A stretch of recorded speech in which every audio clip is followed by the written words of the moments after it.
벙커원 라디오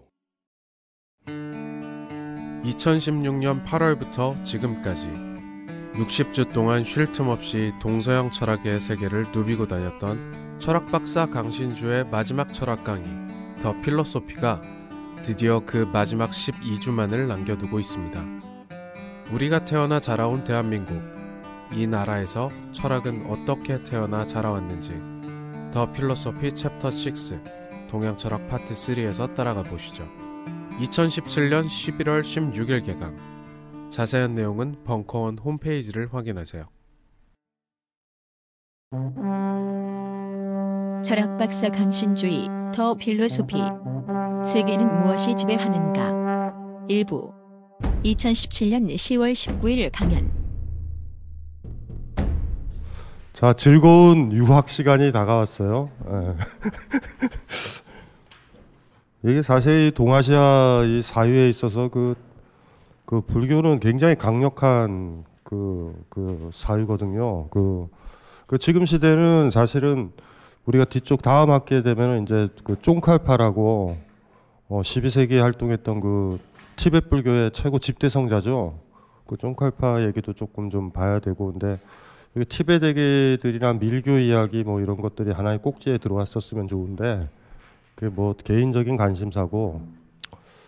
그러니까 지금은 티베트 불교 시절이거든요. 사실 티베트 불교. 그러니까 불교가 완전히 다 살아나서 미국 기준으로 따지면 어떻게 된 거냐면 초창기 때는 스즈키 다이세츠라는 사람이 있었어요. 그 일제시대 때 그 일본 천황 앞에서 화엄경을 강의했던 사람이거든요. 그 사람이 이제 그 20세기, 그러니까 미국과 일본은 굉장히 긴밀한 관계예요. 그러니까 개항을 했잖아요. 이거 페리 제독이 와가지고 요코하마에 들어와서 강제로 개항시켰죠. 이제 그렇게 개항을 딱 시켰는데 이제 일본 사람들이 가진 하나의 놀라운 특징이 힘센 자들에 대한 확실한 굴종의 의식이 있어. 가진 것 없이 개기진 않아요. 그래서 사실은 이제 일본이 진 다음에 그 메가더 있죠, 메가더. 그 전쟁 강이죠, 일종의 전쟁 강인 사람이거든요, 그 사람은. 그래서 이제 그 일본에 딱 들어갔었을 때 걱정을 많이 했어요. 일본에 뭐 많잖아, 닌자, 뭐 사무라이, 뭐 할복, 가미가제 특공대 막 보면 죽었다 이랬는데, 절대 안 그래요. 그냥 복종하는 거야.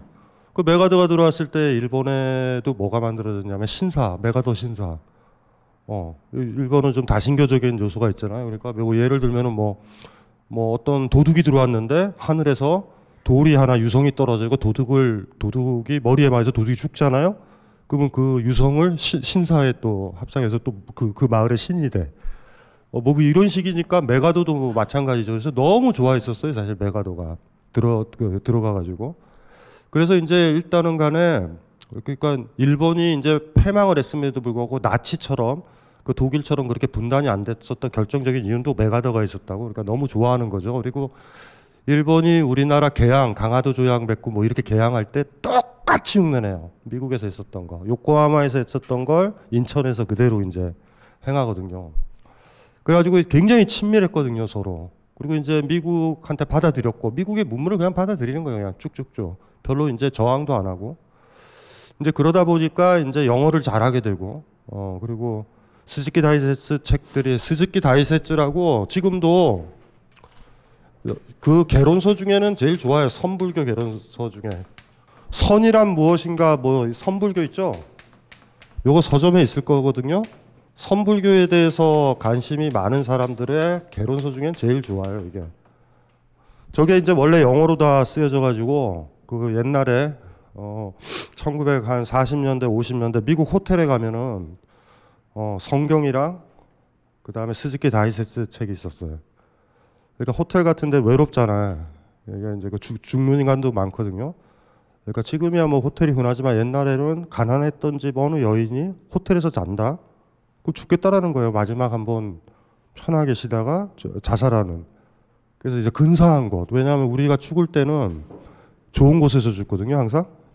그래서 이제 여행 다닐 때 좋은 곳 가고 싶으면 그 마을 사람들한테 물어보면 돼. 어디서 자살을 많이 하냐. 거기 가보면 좋아. 그래서 생각을 해보세요. 여러분들이 그 쓰레기가 둥둥 떠있는 물에서 자살할 거예요? 절대 그런 데서 자살하지 않아요. 깨끗하고 예쁜데, 왜냐하면 이제 자살하는 게 삶이 힘든 거잖아. 우울하고 꿀꿀하고 추하고 더럽고 이런 느낌이잖아요. 그러니까 이제 죽을 때. 그러니까 이제 호텔 같은데 이제 종교 서적들이 많고, 저걸 이제 잘 읽게 되면 이제 신도도 이제 만들어질 수도 있고 이러죠. 지금은 없어요. 지금은 이제 사라져 버렸죠. 그래서 어쨌든 저 책이 이제 처음에 미국에 소개된 불교는 스즈키 다이세츠의 불교예요. 그 다음에 이제 우리의 좀 약간 상태 안 좋은 스님이지만 괜찮은 스님이 숭산 스님이야. 숭산 스님 아시죠? 선의 나침반이라는 책이 아직도 팔 거예요. 선의 나침반. 이분의 특징, 미국에 가서 사찰을 만드셨는데 영어를 못해요. 영어를 잘 못하는데 그냥 들이대시는 분이야. 그러니까 뭔지 아시겠죠? 거기 가도 그냥 한국말로만 하시고 이러는 거예요. 그래서 어떤 기운이 이 사람한테 이제 왔었죠. 그래가지고 일단은 숭산 스님이 굉장히 유행을 많이 했어요. 왜냐하면 이제 서양의 지성인들, 특히나 이제 기독교는 예나 지금이나 마찬가지지만 이게 이제 불교가 내가 부처가 되는 거잖아요. 그러니까 저거에 가장 강력한 매력을 느꼈던 사람들은 하버드 대학의 박사과정 사람들, 이런 사람들이에요. 지성인들한테 있어서 불교는요 탈출구였거든요. 그러니까 그렇게 좋은 대학 갔다면 집이 뻔하죠. 교회 다니는 집안이었을 거 아니에요. 막 억압적이고. 그러니까 이제 예나 지금이나 마찬가지인 거예요. 이제 못 배운 사람들이 교회 가고, 잘 배웠는데 교회 가면 교회에서 친구들 만나려고 그 교회에 뭐 이명박이 다닌다든가 뭐 이래서 가는 거고, 아니면 예쁜 누나가 거기 다닌다든가 뭐 이런 거고, 대개는 그렇잖아요.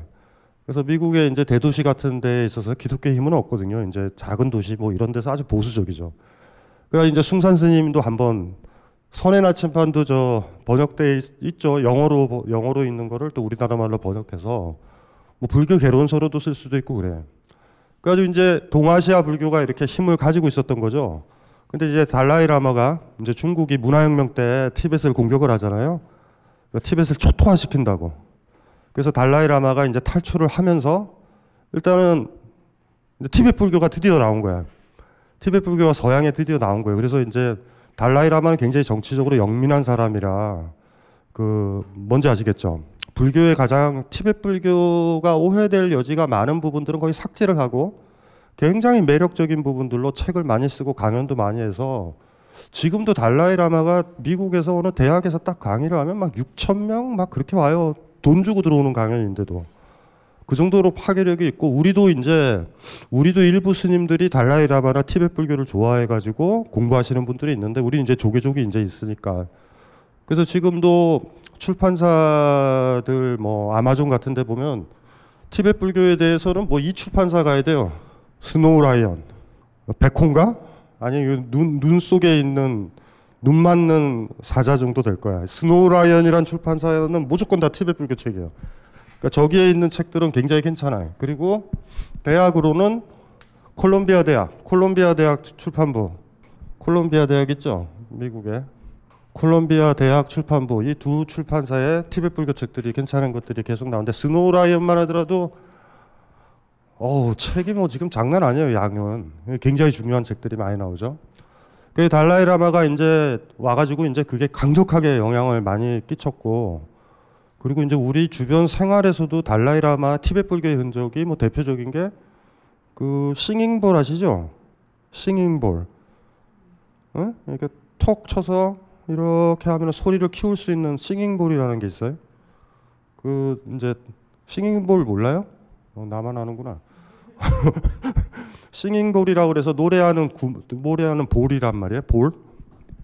나중에 이거 한번 이거 도움 된다. 요거 그냥 싱잉볼이라고 있거든요. 저거 치면은 저 밀교 전통이거든요. 저 소리가 장난이 아니죠. 이제 겉을 이렇게 요강 비스무리하게 생겨서 이렇게 겉을 탁 치면 엥 하고 울려요. 그 다음에 그걸 살짝 친 다음에 문지르면 이렇게 막대가 있어요. 막대 여기에다가 가죽으로 좀 부드럽게 해서 돌리면 소리를 키워요. 이게 돌리면, 이 테두리를 돌리면 어느 정도 소리냐면 유리가 다 깨질 것까지도 키울 수 있어. 이해돼요? 그거 하면은 처음에 사다가 한 일주일은 놀 수 있어요. 안 나가고. 죽였다 살렸다 죽였다 살렸다. 이게 원래 이제 저게 뭐냐 하면 저 소리가 안 들리게 되면 명상에 들어간 거예요.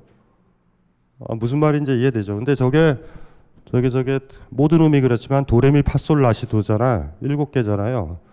에? 도레미 솔라시 도레미 파솔라시 6개인가? 7개지.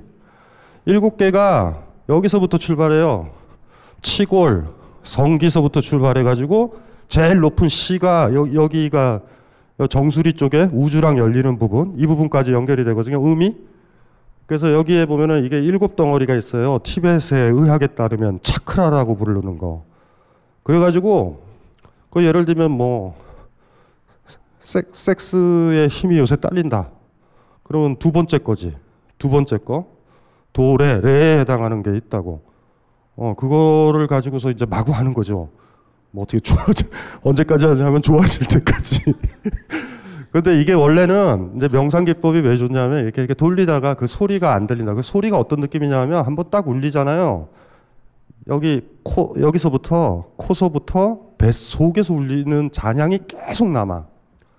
그래서 이것도 이제 하나의 방법이죠. 이게 전형적인 방법이에요. 이게 아마 전 세계적으로 유명해진 거예요. 싱잉볼이. 여러분들은 모르는구나.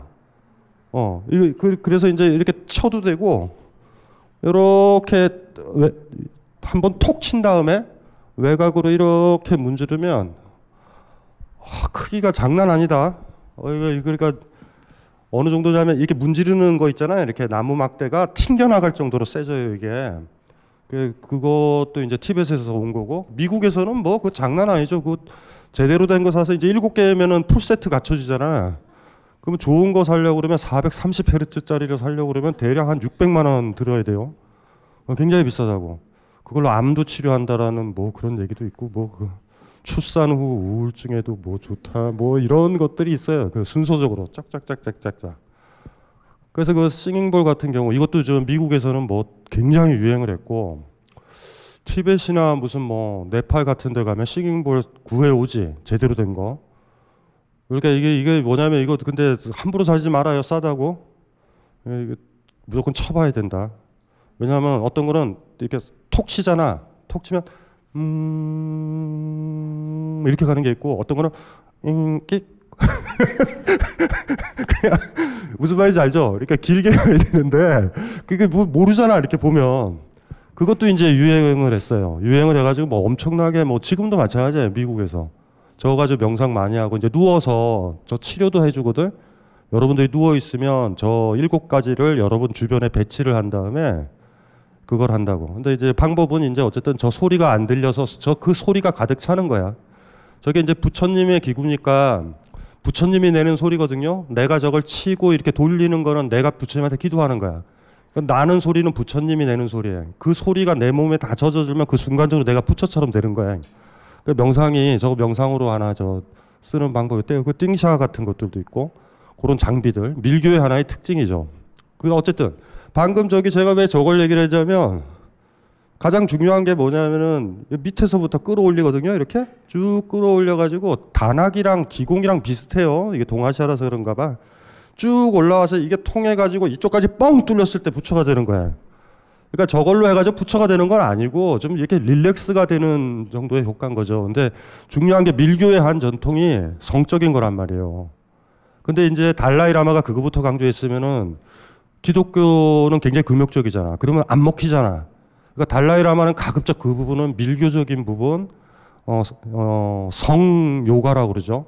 섹스 탄트라 뭐 이런 거와 관련된 것들을 사실은 제거를 많이 하고 소개를 하게 되죠. 뭐 근데 이제 일단은 간에 밀교의 철학적 배경은 나가르주나의 공이에요. 공 개념에서부터 출발하니까 이제 어떻게 되는 거냐면 실질적으로는 어떻게 했냐면요. 티벳에서는 그것까지 이제 소개가 되면 이제 그게 얼마만큼 이제 이 티벳 달라이라마가 힘이 있을지 모르겠어요. 예를 들면 이 사람이 제자야. 내 제자로 들어왔어요. 나는 뭐냐면 라마라고. 라마는 선생이라는 소리고 인도에서는 구루라고 불러요. 그러니까 그 사람은 절대적인 그 선불교랑 비슷해. 완전히 절대적인 거예요. 이분을 들어오면은 바로 밀교 수행으로 들어가면 안 돼요. 밀교로 들어간다라는 거는 성 요가로 들어가야 된다라는 얘기거든. 그러니까 그 전에 공부를 시켜요. 형교를. 글로 무슨 말인지 아시겠죠? 이렇게 공부시키고 일정 정도 보면은 이 중에서 밀교로 들어갈 수 있는 사람은 한 명도 안 될지도 몰라. 무슨 말인지 이해되시죠? 티베트 전통에서. 그래서 이분을 선택을 한 거야. 그러면 그 이전에는 법명을 받았잖아. 근데 그거는 현교거든요. 우리 보통 불교야. 밀교로 들어가면 이제 게임은 다르잖아. 그러면 리셋이 딱 되는 거야. 거기서부터. 처음에 이분이 들어오면 내가 그쵸? 머리에다가 물을 붓고 얼굴을 가리고 꽃을 던져. 이분한테 꽃을 주면 꽃을 던져면 부처들 많잖아. 부처 중에 하나가 문수보살이나 보현보살이 뚝 떨어지면 앞으로 이분을 지키는 보살이야. 자기 수호보살을 정하는 거예요. 무슨 말인지 이해되시죠? 그 단계를 거쳤을 때 이 사람을 뭐라고 그러냐면 금강살타, 바주라 사트바라고 그러는 게 되는 거야. 그때 금강명을 줘요. 그러니까 옛날에 법명은 다 리셋되는 거야. 두 번째 단계가 이제 심각해지는 건데 이거 이제 밀교로 들어가요. 두 번째 단계. 두 번째 단계는 뭐냐면 내가 스승이잖아. 내가 스승이고 어떤 여자랑 성요가를 해. 이때 성요가의 포인트는 뭐냐면 육체적 욕망을 실현하는 그런 문제들이랑 조금 달라. 어쨌든 관계를 맺죠. 관계를 맺으면 내가 도사잖아. 라마. 그리고 이쪽에 제자. 그러면 이쪽에 있으면은 제가 사정을 해. 그러면 이 짝 명비라고 불러요. 밝은 왕비, 명비. 이 명비라고 불리는 여자의 질 속에서 정액과 이 여자의 체액, 심지어는 월경혈까지도 그걸 빼서 이분을 먹여. 그거를 보리심이라고 불러요. 의외로 성적인 거라기보다 성적인 걸 넘어간다라는 느낌이 불결할 거예요. 아마 그 불결하다는 느낌도 받을 거야. 그렇게 되고 이 제자가 요가를 해야 돼. 또 그거를. 그게 두 번째 단계. 그리고 세 번째, 네 번째 들어간다고요. 그러니까 실질적으로 밀교에서는 밀교 그러면은 성적인 요가를 거쳐야 되거든요. 이해되시죠? 쫑카파라는 사람 들어봤죠? 나중에 많이 나오는데 이 사람의 유일한 공은 뭐냐면 그걸 진짜로 하지 말고 명상만 하자라는 쪽이야. 그러니까 머릿속에 그 명비랑 성요가를 갖는 걸 명상만 하자라는 거야. 어떻게? 리얼하게. 그래서 개인적으로 보면 쫑칼파 얘기를 이렇게 가만히 책을 읽다 보면 씨발 리얼해도 그게 씨발 같냐? 뭐 이런 생각이 난 개인적으로 들어요, 사실은. 근데 밀교에서는 그 전통이 있거든요. 근데 달라이 라마는 그런 부분을 많이 뺀다고. 왜냐하면 받아들이기가 힘들다고. 그래서 티벳에서도 물론 불교에 대한 가르침이 있은 다음에 소수만 거기로 들어가요. 무슨 말인지 이해되시죠? 이거 굉장히 강한 전통이고, 그리고 그 명비라고 불리는 여인의 존재는 굉장히 중요한 존재예요. 그래서 그 티벳이 유일하게 그 부처가 여자 부처가 많잖아요. 여자 부처가 있단 말이에요. 그리고 굉장히 중요한 역할을 하고 굉장히 남녀 평등적인 데가 굉장히 세요. 의외로. 그게 이제 티벳 불교의 바닥에 있는 전통이라고. 사실은. 그러니까 이제 우리나라 같은 경우도 굉장히 힘들죠. 이게 금욕적이잖아요, 많이. 근데 이제 티벳 불교가 이제 우리가 아직 마지막 남아있는 집착과 편견이 아마 남녀일 거야. 성에 대한 문제일 거라고. 그러니까 성에 대해서도 다 판타지를 가지고 있잖아요. 그러니까 이제 집착의 핵심은 나와 너의 구분이거든요. 나와 너가 가장 우리 삶에서의 집착이야. 나는 나고 너는 너다라는 거. 커피, 그러니까 동사, 목적어 있죠. 타동사 쓸 수 있는 거에 집착의 메커니즘이야. 나는 이걸 잡는다. 이럴 때 잡는 나, 잡히는 얘 이런 거거든요. 그런데 남녀 관계에 있어서도 이 여자는 하룻밤 놀고 싶네, 이 남자랑 하룻밤 자고 싶네 이렇게 생각할 수 있잖아. 그것도 집착의 형태라. 근데 결과적으로는 뭐라고 그러냐면 그 섹스의 단계에서는 나와 너의 구별이 없는 그 단계가 있잖아요. 그 단계란 말이야. 그 단계를 어떻게 할 것이냐. 그러니까 그래서 이렇게 실질적으로 그 밀교에서 수행을 하는 전통에 보면 뭐라고 얘기되냐면 여자랑 남자가 같이 올라가야 돼. 무슨 말인지 아시겠죠? 그래서 명비의 역할이 굉장히 중요한 거예요. 그래서 때때로는 명비가 더 많은 경험이 있는 여인이기도 하고도 그래요. 뭐 그런 것들. 그런 전통들이 티벳에서 8세기에 인도에서 밀교 들어가서 12세기에 쫑칼파가 결합을 시키고 문화혁명 때 티벳이 공격당했을 때 있죠. 공격당했을 때 사실은 그거 왜 이 얘기를 하는 거냐면 문화혁명의 논리라는 건 낡고 반공산주의적이고 이런 거 다 제거하자라는 거잖아요. 사실은. 그럴 때 아마 이 사람들이 중국 사람들이 문화혁명 때 들어갔을 때 봤었을 때 태폐 요소라고 아마 그것도 봤을 것 같아. 제가 봤었을 땐. 그 어쨌든 거기서 경험을 얻었는지도 몰라요. 달라이라마가. 그래서 그 부분을 달라이라마 가르치면 없어. 그러니까 지금도 사실은 이 얘기를 딱 하게 되면 뭐 예를 들면 장원이는 어머 이거 좋은데 밀교로 가야 되겠네 뭐 이럴 수도 있단 말이야. 이게 왜냐하면 여성에 대한 성적 착취를 정당화하는 담론도 우리 저 사이비 종교가 항상 그렇지 않아요? 옛날에 일본에 있었던 옴진리교 같은 경우도 그랬거든. 사실은 옴진리교의 바닥에는 상태 안 좋은 밀교가 있다고요. 사실. 그런데 그러니까 이제 밀교는 오해 여지가 굉장히 많은 거예요. 마지막까지 남아있는 집착이 뭘까? 뭐 바람을 이렇게 맞았을 때 내가 바람인지 뭐가 뭔지 모르겠다 이렇게 느낄 때 있죠. 친구랑 잘 산책했을 때 그렇게 느낄 때도 있죠. 뭐 자식이 아프거나 누가 아팠을 때 내가 아픈 건지 제가 아픈지 모르겠다. 그럴 때 집착에서 좀 벗어난 상태잖아요. 사실. 그러니까 집착에서 벗어나야지 마음이 세계로 열리는 거니까. 근데 우리가 마지막까지 못 버리는 치명적인 것들이 성적인 구별이에요. 별것도 아닌데 다 증폭돼 있을 거야. 별것도 아닌데 증폭돼 있고 굉장히 중요한데도 가치표화돼 있기도 해서 진짜 우리 불교에서 얘기하는 중도 있잖아요. 있는 그대로 못 보는 대상 중에 하나야. 과대망상에 빠져 있는 우리 장원이 같은 젊은 친구도 있고 그리고 뭐 이렇게 어떤 아가씨랑 이제 자고 나면은 이게 아닌데 이 여자는 아닌 것 같다. 딴 세계로 또 가봐야 되겠지. 뭐 이렇게 이제 이런 거이기도 하고 또 너무나 가소평가하기도 하고 그런 거. 왜냐하면 성이라는 건 몸과 관련되거든요. 몸은 너무나 중요한 거예요. 몸은 세계에 열려있는 유일한 우리의 수단이니까. 그래서 어쨌든지 간에 티벳에 있는 저도 이게 철학 대 철학을 쓰면서 저 에로티시즘의 이치경 부분에만 내가 그 얘기를 조금 다뤘는데 본격적으로 이렇게 그거는 좀 뭐냐면 큰 문맥에서 다뤄야 된다 그 생각이 들어서 그 지난주에도 얘기했지만 바주라야나 같은 경우 금강승 티벳 그러니까 밀교 전통에 대해서는 나중에 진짜로 한번 정리를 좀 해봐야 된다라는 생각은 들어요. 개인적으로 많이. 왜냐하면 밀교는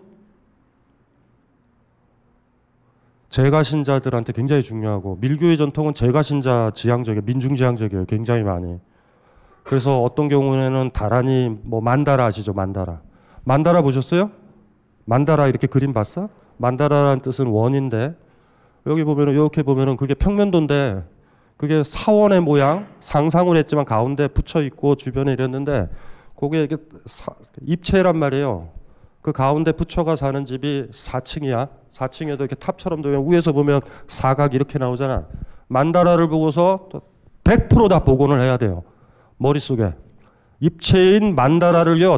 막 자기가 걸어서 돌아다니는 것처럼 머릿속에서 그렸을 때 그게 만다라 명상인데 무슨 말인지 알죠? 그러니까 평면도를 가지고 입체 그림을 복원하는 거예요. 그 만다라 명상의 포인트는. 하고 싶어요? 좀 잘 못 그린 걸로 해야 돼. 복잡하게 그린 거는 이게 또 싸요. 이제 티벳 쪽이나 네팔에서 나온 것들 중에서 이렇게 저 아마존 같은 데서 살 수 있는데 한 $50짜리는 명상이 쉬워. 근데 제대로 된 것들 있잖아. 제대로 된 거 한 $600, $700 되는 만다라는 명상하다가 죽는 수가 있어요. 그게 뭔지 아시겠죠? 머릿속에 그걸 다 그려놓는 거야. 그게 만다라 명상, 밀교에서 중요한 거예요. 그래서 밀교에서는 만다라가 그렇게 중요한 거예요. 연습하는 거죠, 머리를. 어쨌든 그런 전통들은 뭐 나중에 한번 다뤄봐야 되겠다 그런 생각이 들어요. 그래서 지금 티베트 불교가 달라이라마를 통해서 세계적 붐은 일으키고 있지만 굉장히 위험한 어떤 선에 있다라는 느낌은 사실은 들어.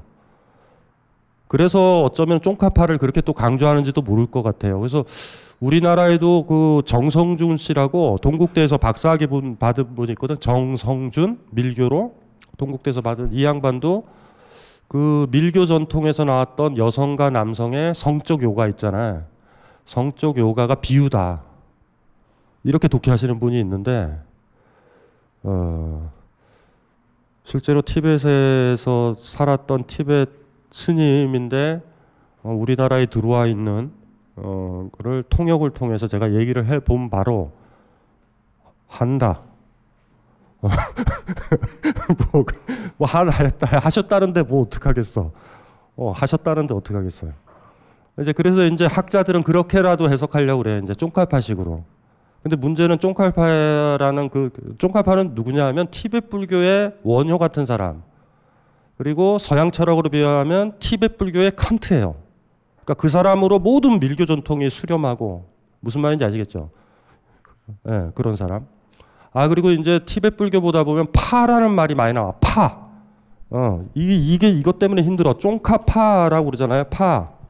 이 파라는 게 사람이란 소리예요. 근데 복수로 읽으면 사람들이야. 그리고 쫑칼파는 쫑카 지역에 있었던 사람, 쫑카놈 이런 뜻이야. 쫑칼파는. 그런데 쫑칼파가 창시했던 그 학파가 이름은 겔룩파야. 그거는 겔룩의 사람들이야. 그러니까 우리는 정확하게 이렇게 번역해야 되지. 겔룩파파. 무슨 말인지 이해되죠? 그러니까 이게 산스크리트에서 티벳에서 제일 많이 나온 단어가 파. 저것 때문에 막 헷갈려요. 그게 초창기 때 잘못한 거야. 겔룩파? 겔룩파는 겔룩이란 말에 한자인 학파할 때 파를 붙였나가 아니라 그냥 겔룩파야. 그러니까 그걸 그대로 읽은 다음에 우리는 겔룩파라는 학파 이렇게 하는 게 좋은데 쫑칼파 그러니까 이제 밀라레파 아시죠? 그 유명한 사람 10만송 글 썼었던 중요한 사람이 서점에도 번역돼 있거든요. 그러니까 티베더 배울 때 반드시 교재로 쓰는 게 밀라레파의 10만송인데 밀교 전통에 있는 분이지만 불교의 깨달음서부터 이런 것들을 시로 잘 써서 서점에 보면 있어요. 밀라레파라고. 그래서 티벳에서 중이 되게 되면 밀라레파 그 책을 교재로 쓴다고. 그 10만송을. 굉장히 아름다운 문장이에요. 그 서점에 번역돼 있어요. 밀라레파. 그 밀라레파도 학파가 아니라 밀라레 사람. 밀라레 놈. 쫑카파도 마찬가지고. 그리고 파가 안 붙인 사람도 있어. 귀족 집안은. 무슨 말인지 이해되시죠? 그러니까 티벳의 전통은 세 명 중에 1명을 중으로 보내요. 옛날서부터. 그 보내는 애가 남자가 아니어도 돼. 여자여도 상관없어. 무슨 말인지 이해되시죠? 여자 남자가 뭔 상관이 있어요? 어차피 지계를 지켜서 결혼을 안 하기 때문에 뭐 남자가 스님이 돼서 애 못 낳는 거나 여자가 못 낳는 거나 똑같잖아. 간 다음에 그 사찰이 자기 거잖아요. 그러면은 자기 자식은 없잖아. 그러면 자기 동생 있지? 자기 동생의 아이가 스님이 되면 걔한테 사찰을 줘. 이런 사원을 만들었던 조금 잘 사는 아이들은 이름이 있어요. 그런 사람들은 파가 안 붙어. 이해되시죠? 그래서 이렇게 파 붙으면 개천에서 용난 스님이다 이렇게 보시면 되고 파가 안 붙으면 좀 산 집안이다 뭐 이렇게 이제 보시면 되죠. 그래서 이제 일단은 불교가 지금 이제 우리 시대에 지금 들어왔었던 건 그렇게 이제 정리를 하면 돼요. 서양에서 미국 입장에서 스즈키 다이제스트 책을 보질 않아요. 지금 미국 사람들은 숭산 스님 거를 보질 않아. 이게 이제 달라이라마가 소개했던 티벳 불교. 지금은 그게 하나의 붐이에요. 굉장히 큰 붐이야. 우리는 왜 티벳 불교의 영향을 못 받냐면 우린 조계종이 있어서 그래. 조계종이 강력하게 나름대로 이게 역할을 한 건지 똥찬지 잘은 모르겠어요. 근데 어쨌든지 간에 영미권이나 이런 데에서는 여러분들 나중에 아마존 한번 검색해서 티벳 부디즘 한번 검색어 쳐봐. 그 책이 몇 권이나 되나. 1년에 몇 권 쏟아지는지 아세요? 막? 근데 그것들이 막 찬란하게 쏟아져요. 티벳의 모든 승려들은 경전을 암송한단 말이야. 이해되죠? 근데 이게 티벳에 쫓겨났던 스님들의 머릿속에는 경전이 다 있거든. 안 가져 나와도 돼요. 그냥 쓰시면 돼. 때대로 외워지니까. 이제 그게 이제 폭발을 하고 있죠. 뭐 다양한 책들도 많고 뭐 재밌죠. 저기서 어떻게 기원을 왜냐하면 불교의 역사가 어떻게 돼요? 시타르타, 소승, 대승, 그 다음에 밀교, 바주라야나 금강승이라고. 그걸 만만하게 보시면 안 돼요. 그러니까 금강승이라는 건 앞에 것들을 극복하고 나온 형태야. 그러니까 이제 우리는 거기서부터 사실 이어야 될 수밖에 없어요. 그걸 어떻게 비판하든지 간에. 그래서 이제 뒤쪽에 보면 쫑칼파 나오는데 뭐 밀교 얘기 뭐 많이 쓰지는 않았어요. 그냥 이렇게 이론적인 측면, 예, 그 정도.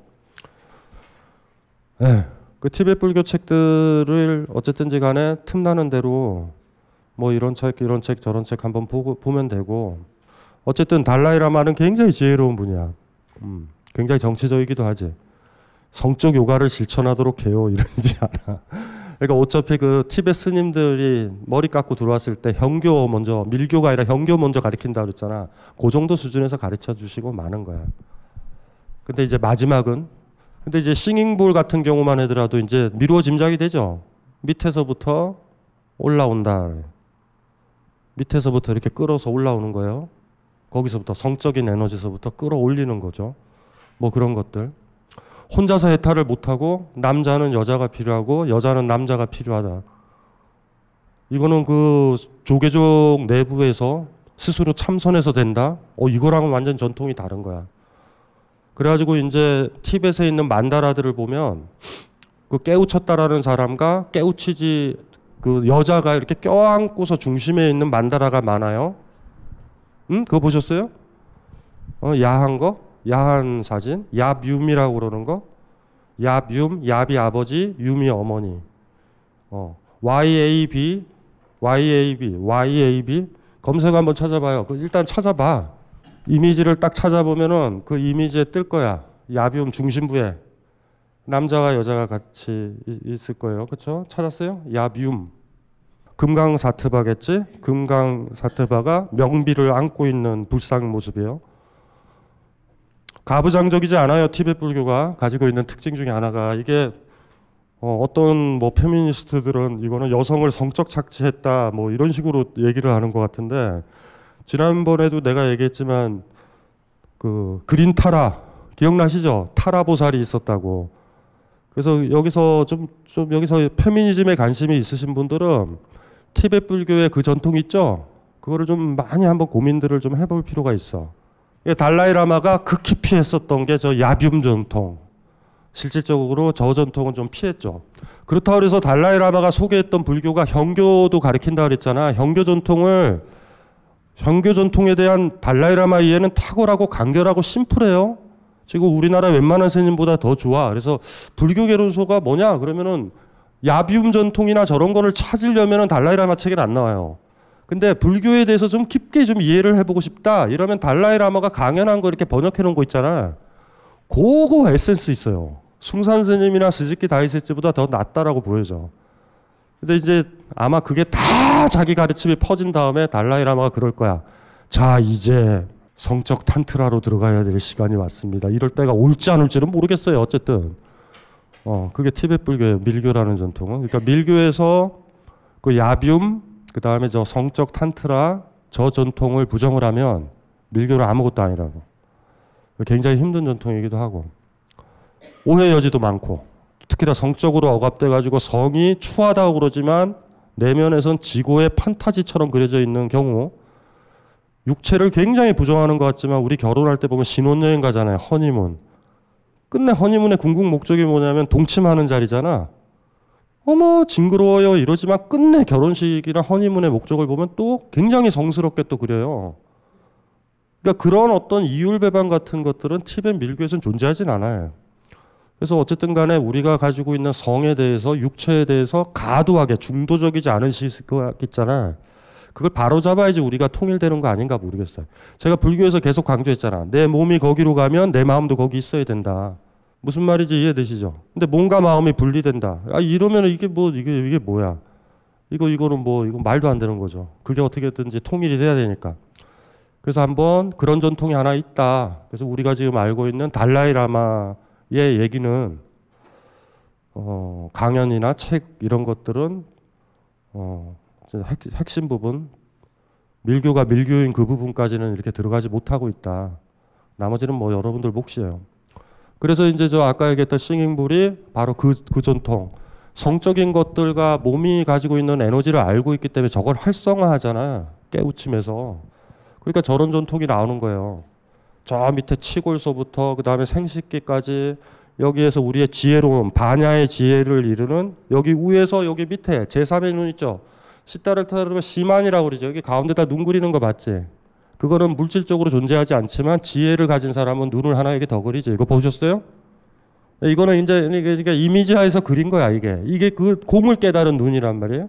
그러면은 도레미파솔라 시니까 라음이 나는 저 싱잉볼을 연주를 하면은 전체가 활성화되는데 그 부분은 더 집중적으로 활성화되는 거야.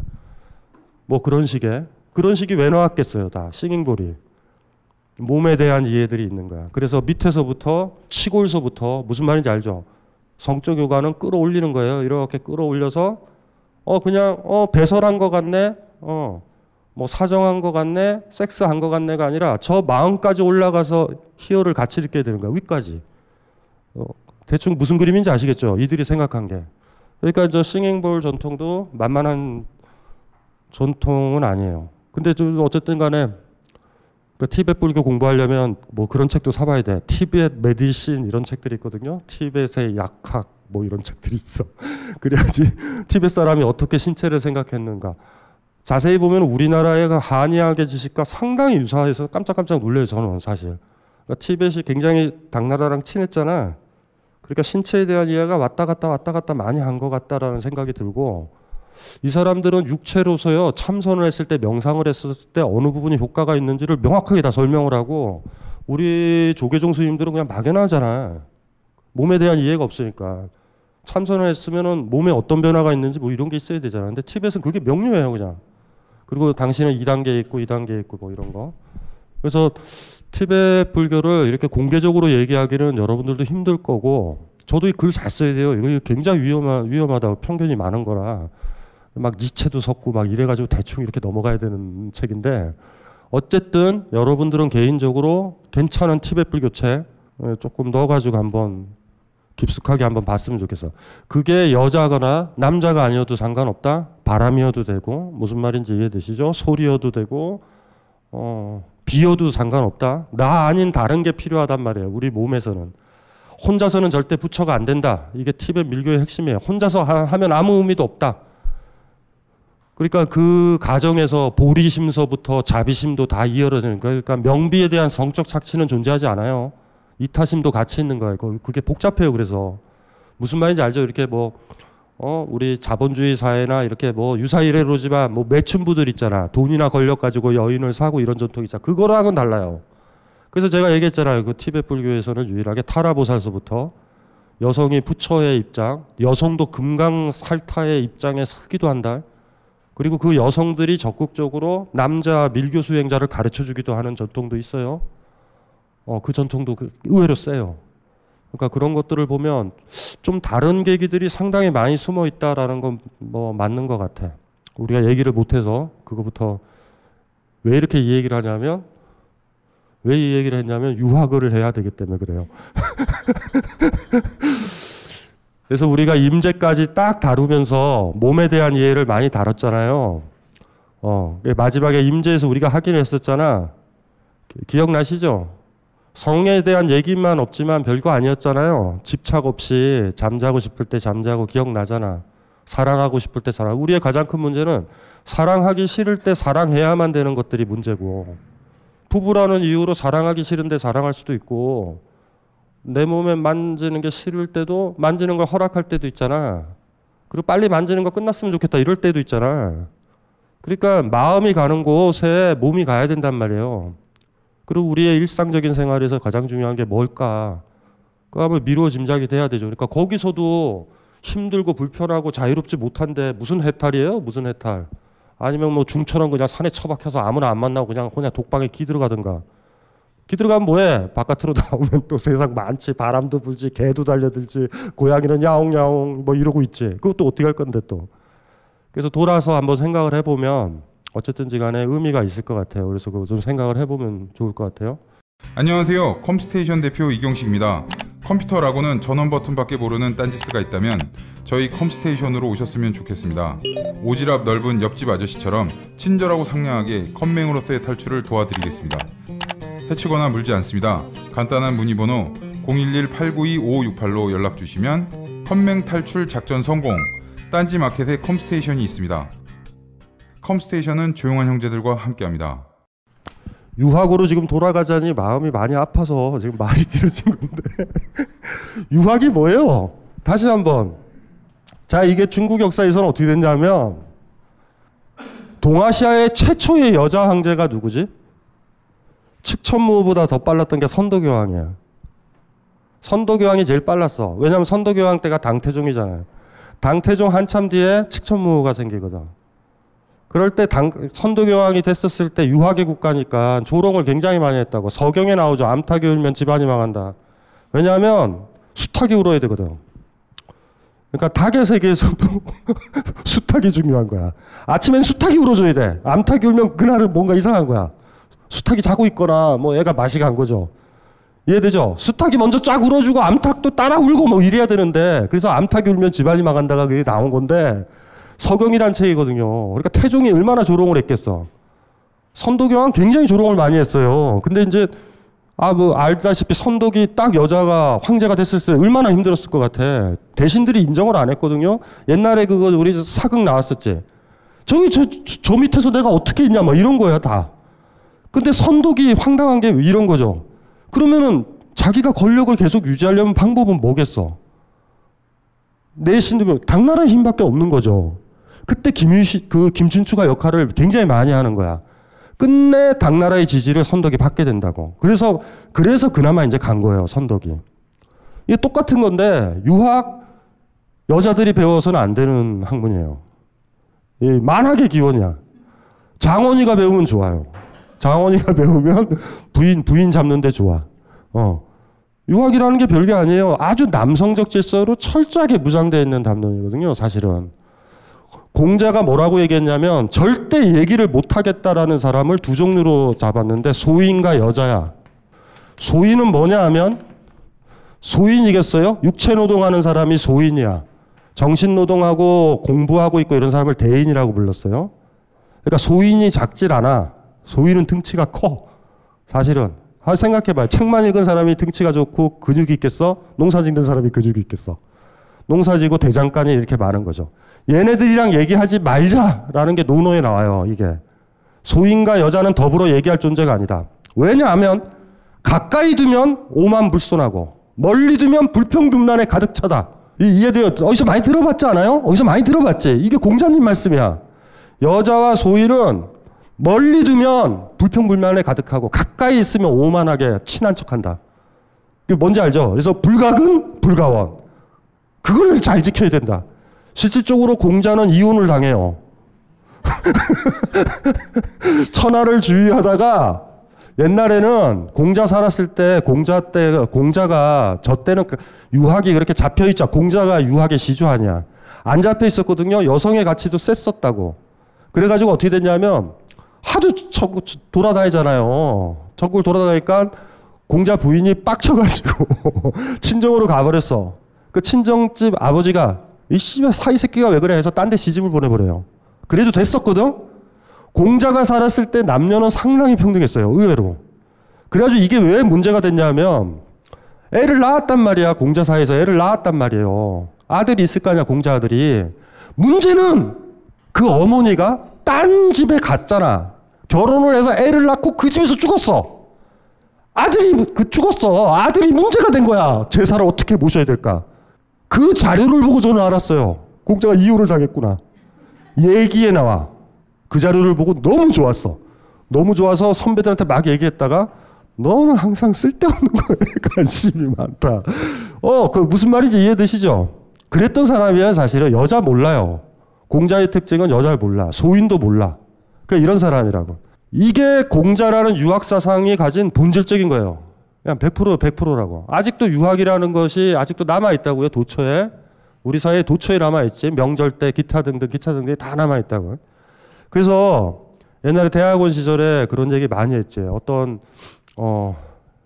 후배 중에 여학생들 있잖아. 대학원생에서 그 유학을 공부하겠다. 그래서 내가 손을 잡고 항상 얘기하지. 너 미쳤냐? 공자를 위해서 뭐 하냐? 공자는 만세의 사표가 되시는 분이라고. 그러냐? 뭐 하던가. 그러니까 이게 사실은 많은 사람이 공자는 위대하다 그래서 여러분은 공자가 위대하다고 그런다. 많은 사람이 논어구조를 인용하니까 진리라고 여러분이 받아들인 거라니까. 이거는 사실은 소인이나 노동자들, 농민들한테 공자는 치명적인 사람이에요, 이 사람은.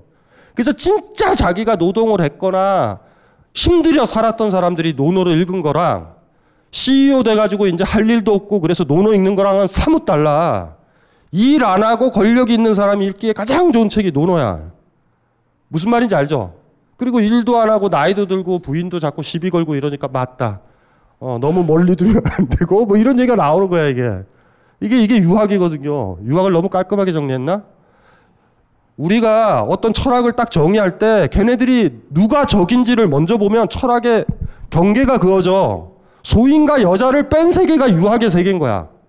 그리고 이 세계를 확장해서 소인과 여자마저 가둬버리겠다라는 게 유학이에요, 일단은. 일단 유학의 세계는 그런 거라고. 선도교황 같은 경우도 봐봐. 선도교황도 당태종 무슨 말인지 아시겠죠? 그냥 서경 얘기 바로 나와요. 다. 그래서 그나마 불교로 피하고 도망간 거야. 사실 선도교에. 분황사도 만들고 뭐 이렇게 하는 거라고요. 덕만이잖아 이름이. 그게 왜 그러냐면 덕만이라는 게 열반경에 나오는 이름이야. 여자이기는 하지만 깨우침을 얻은 여자 이름이야. 덕만공주가. 그 불교는 그나마 왜냐하면 아까 얘기했잖아. 밀교 전통에도 남아있지만 기독교와는 사뭇 다르죠. 그런데 여기도 마찬가지야. 우리 조계종에서도 가부장적 규칙이 많이 들어와 있어요. 사실. 근데 원칙적으로 비구가 높잖아. 그런데 원칙은 아니야. 간습적으로 높은 거지. 어떤 규범도 없어요. 비구와 비구니 사이는 사실. 근데 간습적으로는 안 그래. 왜냐하면 조계종에 가봐요. 종정서부터 큰 스님 가면 여자 스님 봤어 못 봤어? 못 봤지? 다 남자거든.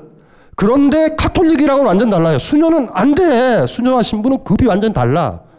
그러니까 원래 승가 집단이 만들어졌을 때 인도에서 남자, 여자, 노동자, 생산하는 사람, 상인이 다 들어갈 수 있었던 게 불교야. 불교의 라디칼한 점이 그게 있는데 그렇게 되면 또 힘들지. 조직 유지하기가. 그럼 보수적인 원칙이 막 들어와요. 가부장적 중심으로.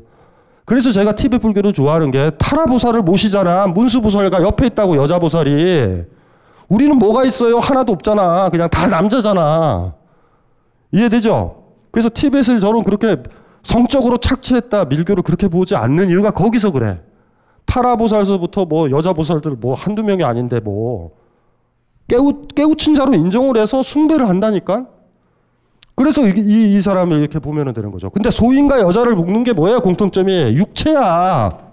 육체적 존재로 그리는 거예요. 여기에. 무슨 말인지 알죠? 그래서 맹자에서 그때 초창기 때 동양철학이 나왔을 거야. 대체라는 말이 있어. 큰 몸뚱아리. 소체가 있겠죠? 작은 몸뚱아리.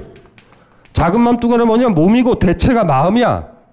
큰 몸이 마음이라고. 요 대체를 지향하는 게 여기라고 여기. 뭐예요? 소인도 아니고 여자도 아닌 남자. 누굴까? 지식인, 관료, 귀족 잡히잖아. 이들은 대체를 강조하는 거야. 권력자고. 권력을 가지니까 일을 안 하는 거예요. 무슨 말인지 알지? 왜 권력을 잡으려고 그래? 편하려고 그러는 거야. 물론 우리가 보면 굉장히 경무에 시달리는 척은 하는데 사실 그렇게 힘들지 않아. 졸라게 경무가 심하면 대통령 되려고 하질 않는다고. 무슨 말인지 알죠? 그러니까 방송에 나올 때만 싹 힘들고 비행기도 있잖아.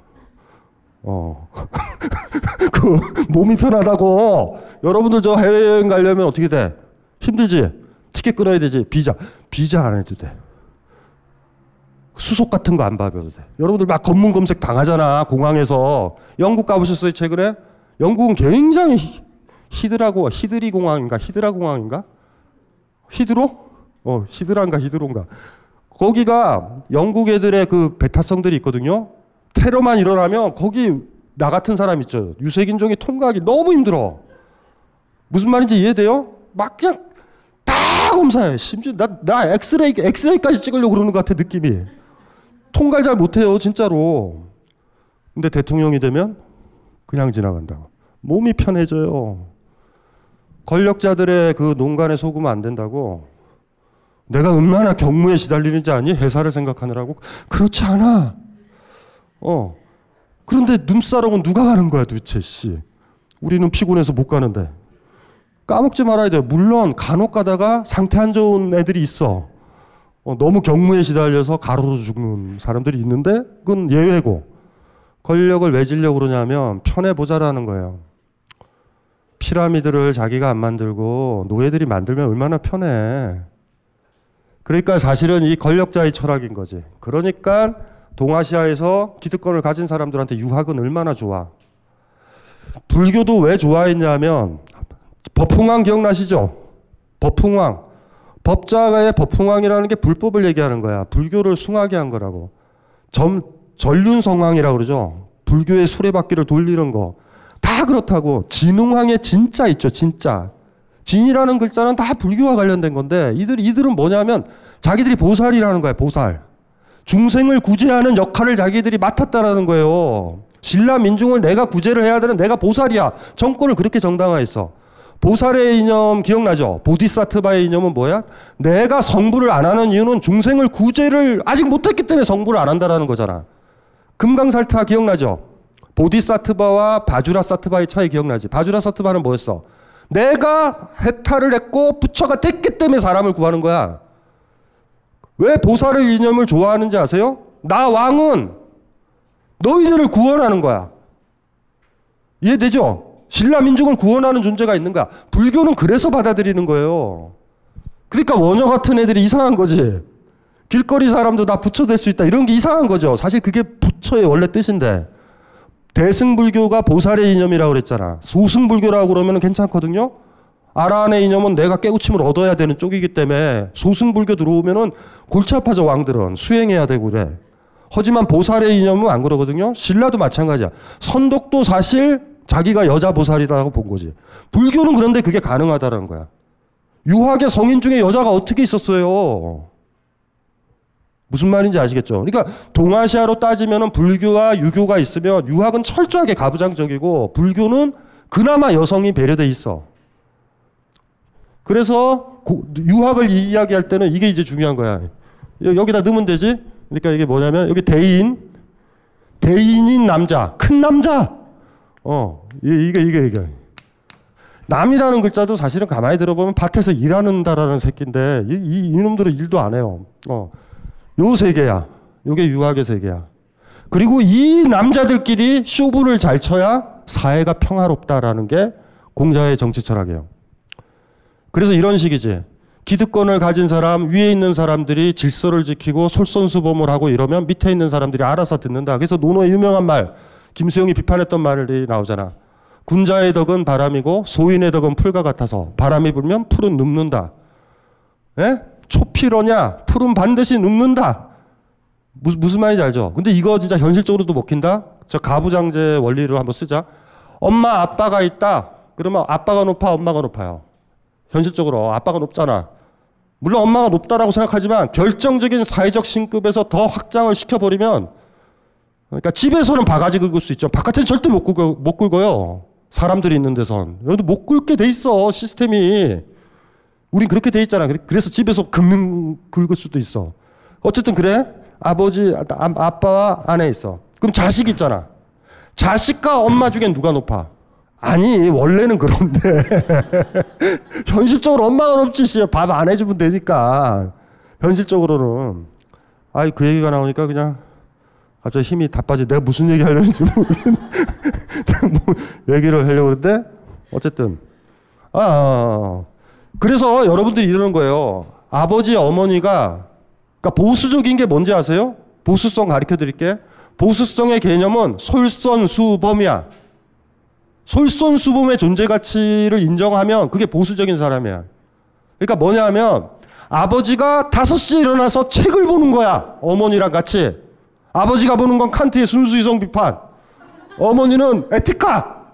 자식은 뭐 보겠어? 포르노 잡지 보겠어요? 자겠어? 못 자. 그리고 아이가 일어나서 우리 부모들은 왜 이래? 이럴 때 아버지 어머니는 한마디 하는 거예요. 너는 자도록 해라. 이게 보수성이야. 무슨 말인지 아세요? 이 가치를 믿으면 보수적인 거야. 공자는 그걸 얘기하는 거거든요. 건세가 있고 우위에 있는 사람들이 솔선수범을 하면, 그리고 서로 다투지 않고 조화롭게 지내면 민중들이 알아서 된다고. 부모가 다투지 않고 위계질서가 딱 잡히는 거예요. 아내가 이러는 거지, 자식분 앞에서. 여보 많이 힘들죠. 무슨 말인지 알죠? 음식을 못 먹으면 제가 다시 해다 드릴게요. 이랬을 때 자식이 아버지를 존경하지 않을까? 이게 공자의 발상이에요. 아버지랑 막 싸워도 내가 네 아버지한테 내가 저 항아리를 던져도 너까지 새끼야 던지면 되냐? 아들 보고 그러면 안 된다고. 아들은 힘이 세기 때문에 돌을 던졌다. 왜? 엄마가 던지니까. 엄마가 함부로 욕하니까 아이가 그거 보고 욕하지. 이런 식의 논리인 거예요. 이해돼요? 그래가지고 이렇게 도식을 이렇게 되는 거야. 이 큰 남자가, 소인도 아니고 여자도 아닌 이 남자가 솔선수범을 하게 되면 소인도 여자도 얘를 따른다고.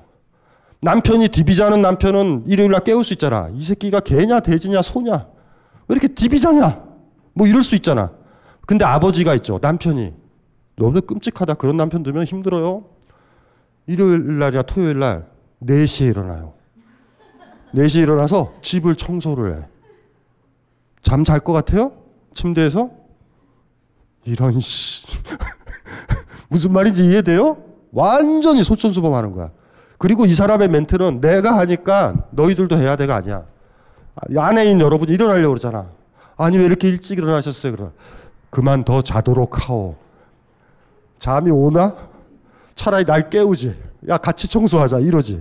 이해돼요? 그 가치를 생각하는 거예요. 이게 유학이야. 그래서 제가 예전에도 어느 글에서 그랬잖아. 우리 사회는 보수적인 사회가 아니라 양아치 사회라고. 솔선수범을 안 하는 사회란 말이야. 그래서 CEO가 있다 그러면 정리해고를 하면은 걔는 양아치 새끼라고. 자기 집안의 돈을 줄이고, 무슨 말인지 알죠? 가산을 정리해가지고 기업에다가 돈을 돌려야지 된다고. 그렇게 되면 분위기가 어떤 거야? 이제 그 직원들이 그러는 거지. 저희 임금을 줄여주세요. 뭐 뭔지 알겠어? 그림이 뭔지 알지? 그 그림이 조화로운 사회야. 그러니까 우리 사회에서는 보수적인 사람은 없어요. 양아치의 존재는 뭐냐면 아비가 디비자고, 아비 계속 디비자면서 야 옛날 책에 보니까 공부하는 애들은 새벽 4시에 일어났대더라 이 새끼야. 일어나! 그리고 자긴 자. 이럴 때 아이가 공부하면서 이런 거지. 저 씨발 진짜 이 뭐야. 공부도 안 하지. 진짜 무서운 게 그거예요. 야 이거 악용하면 세다. 엄마 아이가 공부 안 한다고 걱정하시는 분들 있죠. 돌아보세요. 본인이 공부한 적이 있나. TV가 없어야 될 거야. 아마 TV가 없고 아침에 일어나서 순수이성 비판도 읽고 화엄경도 읽고 이래봐. 자식이 책 안 읽을 것 같아요? 근데 매번 그러더니 난 졸업했잖아. 뭐 이런다던가. 아니면 꼬우면 너도 엄마가 되던가. 뭐 이런다던가. 이러면은 애가 뭐라 생각해서 그러. 이게 씨발 뭐야 이게. 이게 무슨 말인지 아시겠죠? 자, 이것 때문에 2000여 년을 동아시아에서 지배를 하는 거야. 유학의 유일한 힘은 여기에요. 솔선수범. 그래서 황제들이, 군주들이 유학을 싫어해. 솔선수범하라고 그래가지고. 공자가 30-40년 동안 주유천하를 하면서 나의 이론을 받아들이면 사회가 좋아진다고 그러지만 군주 중에 아무도 안 받아들이는 이유가 딱 하나. 이거 씨발 내가 편하자고 하는 일인데 이 새끼 말을 들으면 내가 피곤하다. 그래서 왕권을 견제하는 노력을 하는 거예요, 유학이. 조선조에서 그래서 사화가 벌어지는 거야. 왜냐하면 이씨조선이 계백정 집안이잖아요. 계백정 집안. 솔선수범 안 하고 왕들이라는 게 혈족끼리 때려 죽이고 왕자에 대한 일이 일어나고 이런다고. 그러면 그 왕자의 난 밑에 있는 조카들, 후손들이 어떻게 살겠어요? 계백정이 되는 거잖아요. 그리고 그걸 기감으로 해서 백성들이나 귀족들이나 양반들이 살아야 되는데 안 되잖아요. 그게 아무것도 없는 거야. 그래서 그 계백정 집안이니까 계백정 집안. 세종이 그래가지고 그리 고생한 거예요. 세종이. 적장자가 왕이 된 적이 없잖아. 힘센 둘째, 셋째들이 왕이 됐잖아요. 무력으로. 그래가지고 4대에선 끝나겠다. 세종 본인도 적장자가 아니고.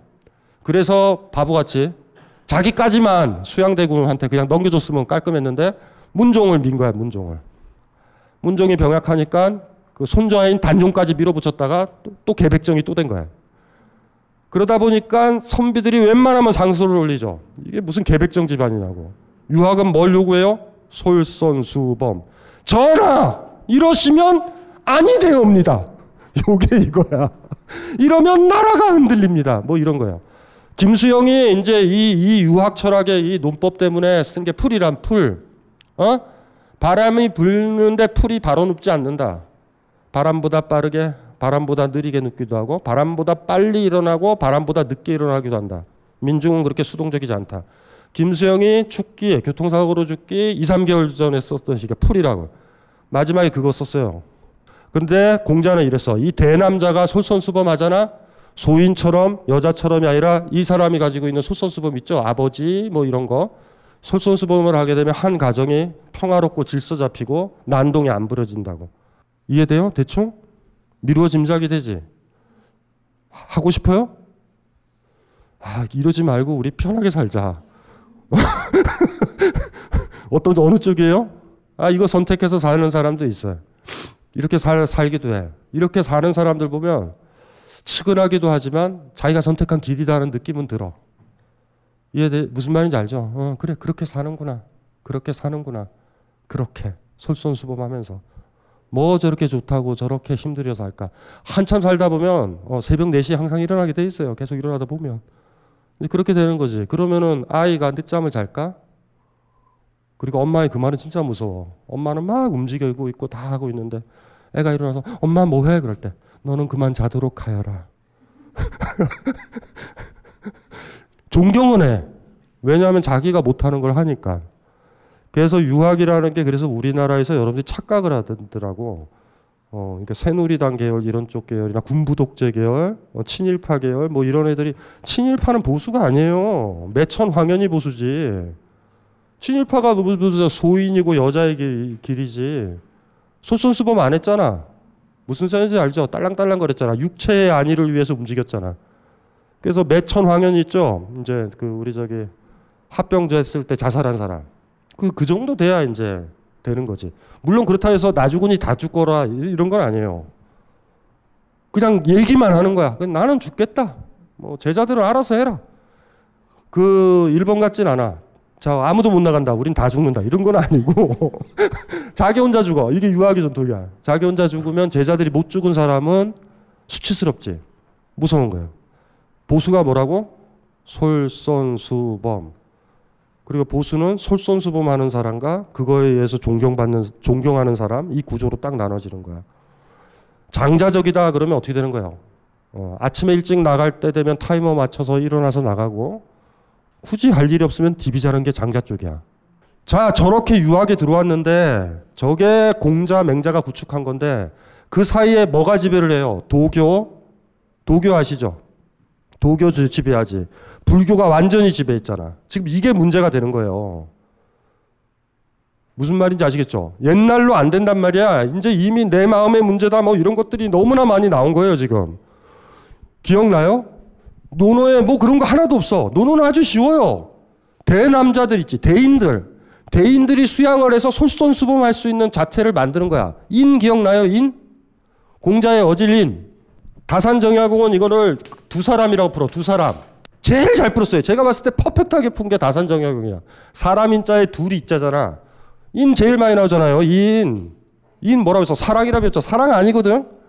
제자마다 다 달라. 다산은 뭐라고 그러냐? 두 사람의 관계가 유지되는 걸로 봤어. 군주와 신하와의 관계든 뭐든 그 관계가 깨지지 않도록 하는 게 인인 거야. 그래서 예를 들면 어떤 제자가 논어 이렇게 물어보지. 선생님, 인이 뭐예요? 인자는 말을 어눌하게 해야 된다. 이런다고. 눌이라는 글자도 이게 이쁜 글자야.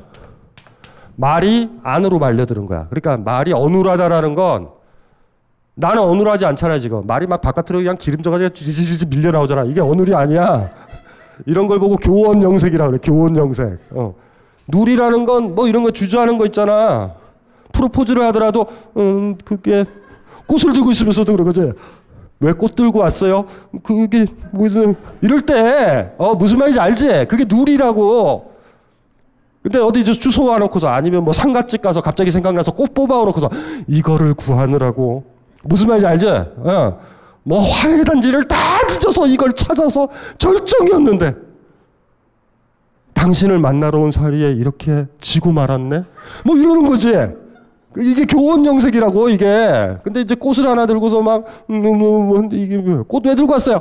뭐 이러면 이게 누리야. 이게 말씀 원자의 안내자잖아. 말이 안으로 말려 들어가는 거예요. 어떤 제자가 물어봤거든. 인이 뭐냐고 물어봤더니 이게 공자는 뭐라고 그랬냐면 누려야 된다 그랬다고. 그 새끼는 말이 많아서 인간관계가 깨지는 놈이라고. 무슨 말인지 알죠? 말이 많아. 말이 많으면 그 상대방이 있겠어요? 나 시간 약속 있어 하고 가지. 엄마들이 잔소리를 하니까, 할아버지 할머니들이 잔소리를 하니까 명절 때 자꾸 자식들이 빨리 탈출하잖아. 할아버지 할머니들이 언우를 한다고 생각해봐. 자식들 안 떠나다고. 이 무슨 말인지 알죠? 할 말이 뭐가 있으세요? 어머니, 엄마, 아빠, 뭐 고민이 있으세요? 이렇게 물어보게 되잖아. 근데 반면 아버지가 옆집에 씨발 그랜저를 샀더라. 씨발 뭐 내가 얼마 산다고 그랜저 타고 싶은 건 아니다. 내 씨 그 마을에서 너 욕하더라. 씨발 못 살겠다. 뭐 이렇게 막 얘기하잖아. 그럼 빨리 도망가고 싶잖아요. 이해돼요? 그러니까 공자한테 그걸 질문했던 아이는 말이 많은 아이야. 그러니까 언우래라 이런다고. 그 다음에 또 어떨 때는 뭐냐면 그 제가 얘기했잖아요. 또 이거 애인 나오잖아. 애인. 아껴라. 애인 있잖아요. 아끼랬자. 이거는 뭐냐면 함부로 쓰지 않는 거. 아낀다. 아끼는 거야. 애자는요. 뜻이 자전에 보면 인색하다는 뜻도 있어. 아끼는 거라서. 그래서 동양에서 애라는 거는 헌신적으로 이렇게 해주는 게 아니라 이 사람을 함부로 안 쓰는 거야. 심부로 함부로 안 보내는 거야. 아이를 낳고 나면 빨리 말 배워서 담배 심부름도 시키고 콩나물도 사게 해야지. 이건 아끼지 않는 거야. 아끼는 거는 엄마가 감기 몸살이 걸려도 콩나물을 자기가 사러 가는 거야. 그래서 아이가 엄마는 감기 몸살 걸렸잖아요. 제가 갔다 올게요. 그래도 안 된다. 감기 든다. 내가 가야 된다. 애를 한 번도 심부름 안 시켰을 때 아이를 아끼는 거야. 이건 몸의 문제예요. 남편 아껴? 집에 이렇게 전구가 고장이 나면 감전이 되더라도 여러분이 고쳐야지. 가만히 놔뒀다가 안 닿는다는데 왜 안 닿아? 의자도 있는데 올라와서 고쳐야지. 남편을 아끼면 남편한테 일을 안 시키는 거야. 뭘 하려고 해도 아니니까 못질을 해도 여러분이 해야 되는 거야. 냉장고도 여러분이 들어야 된다고. 그러면 남편은요 바깥으로 안 나가. 집이 제일 편하거든. 이게 아낀다라는 거야. 그런데 자꾸 집에만 있으면은 일주일 동안 쌓였던 일을 다 시킨다. 그럼 남편이 어디로 가? 딴 데로 가지. 그러니까 어떤 애가 물어봤어 또.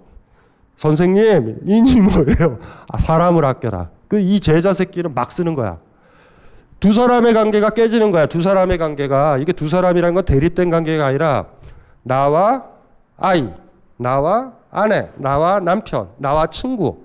이 두 사람의 관계가 유지가 돼야 되는데 한쪽에서 뭐 같이 있어도 마음은 떠나버리면 안 되잖아요.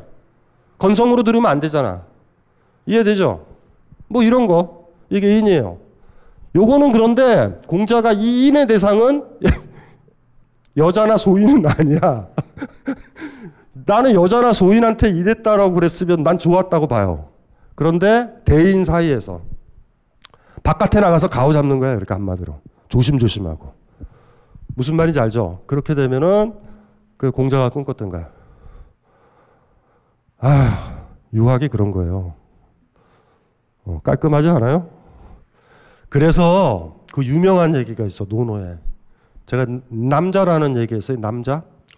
그 논어에 보면 남자가 나오는데 그 남자가 정확하게 남자가 아니고 여자 이름이야. 뭐 그 왕비 같은 거야. 왕비. 후궁.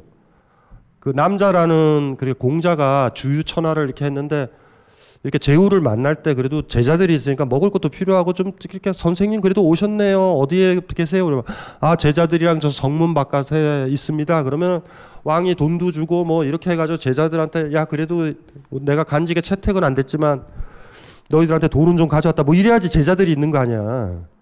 그런데 그것도 안 됐을 때가 있었나 봐.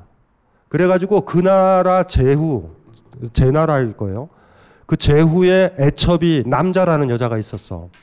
공자가 결단을 내리는 거야. 밤에 몰래 가서 이 여자를 만나.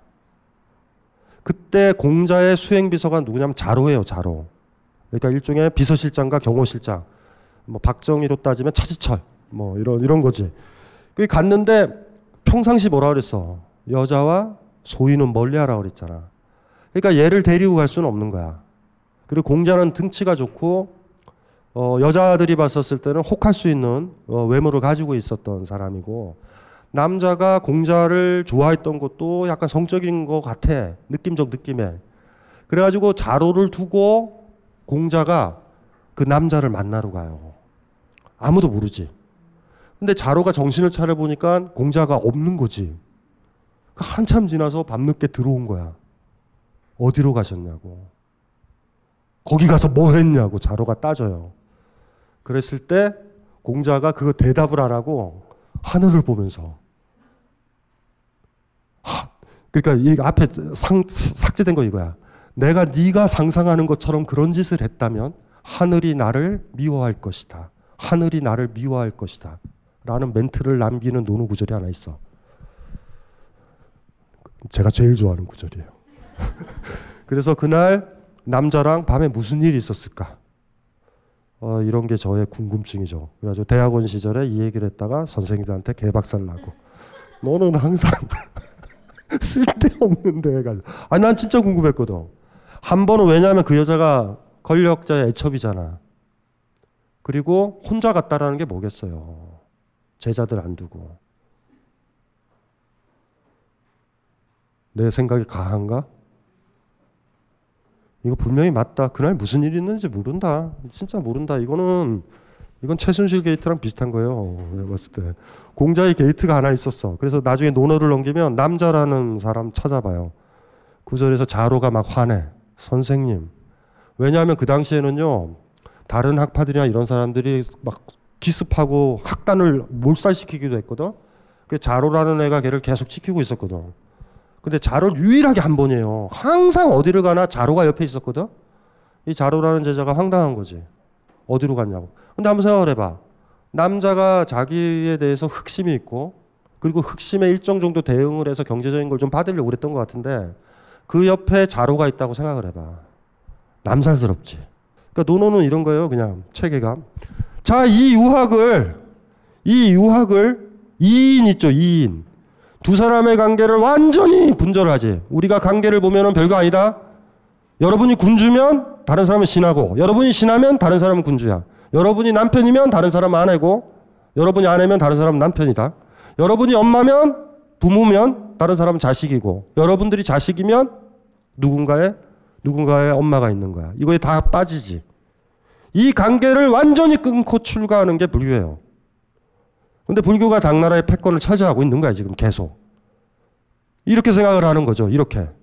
불교가 들어와가지고 이게 뭐가 있는가. 송나라 때 주작이 북송시대 때 복원이 되는데, 송나라 이전이 어느 시대요? 당나라 시절로 혼동에 빠졌잖아.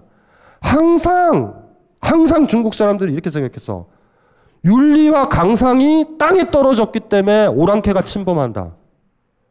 유학으로 돌아가야 된다. 천하가 무도하다. 공자 말이야. 천하에 길이 없다. 이것도 공자가 한 말이에요. 재밌어요, 이게. 아까도 얘기했잖아. 공자의 논리가 뭐였냐면, 내가 솔선수범하면 자식이 따른다 그랬지. 부모가 어른으로서 사람으로서 자기의 도리를 다하고, 유학의 계명은요, 진인사 대천명이야. 내가 아이한테 해줄 만큼 최선을 다해서 다하고 이 사람이 올 걸 기대할 수 있다라는 거예요. 유학은. 아버지의 도리로만 다하는 거야. 이게 가식일 수도 있어요. 힘들어, 나도 편하고 싶어. 야, 나도 그만 좀 일 좀 하자. 아버지가 이럴 수도 있는데, 아니야. 나는 아버지의 도리를 다 할 거야.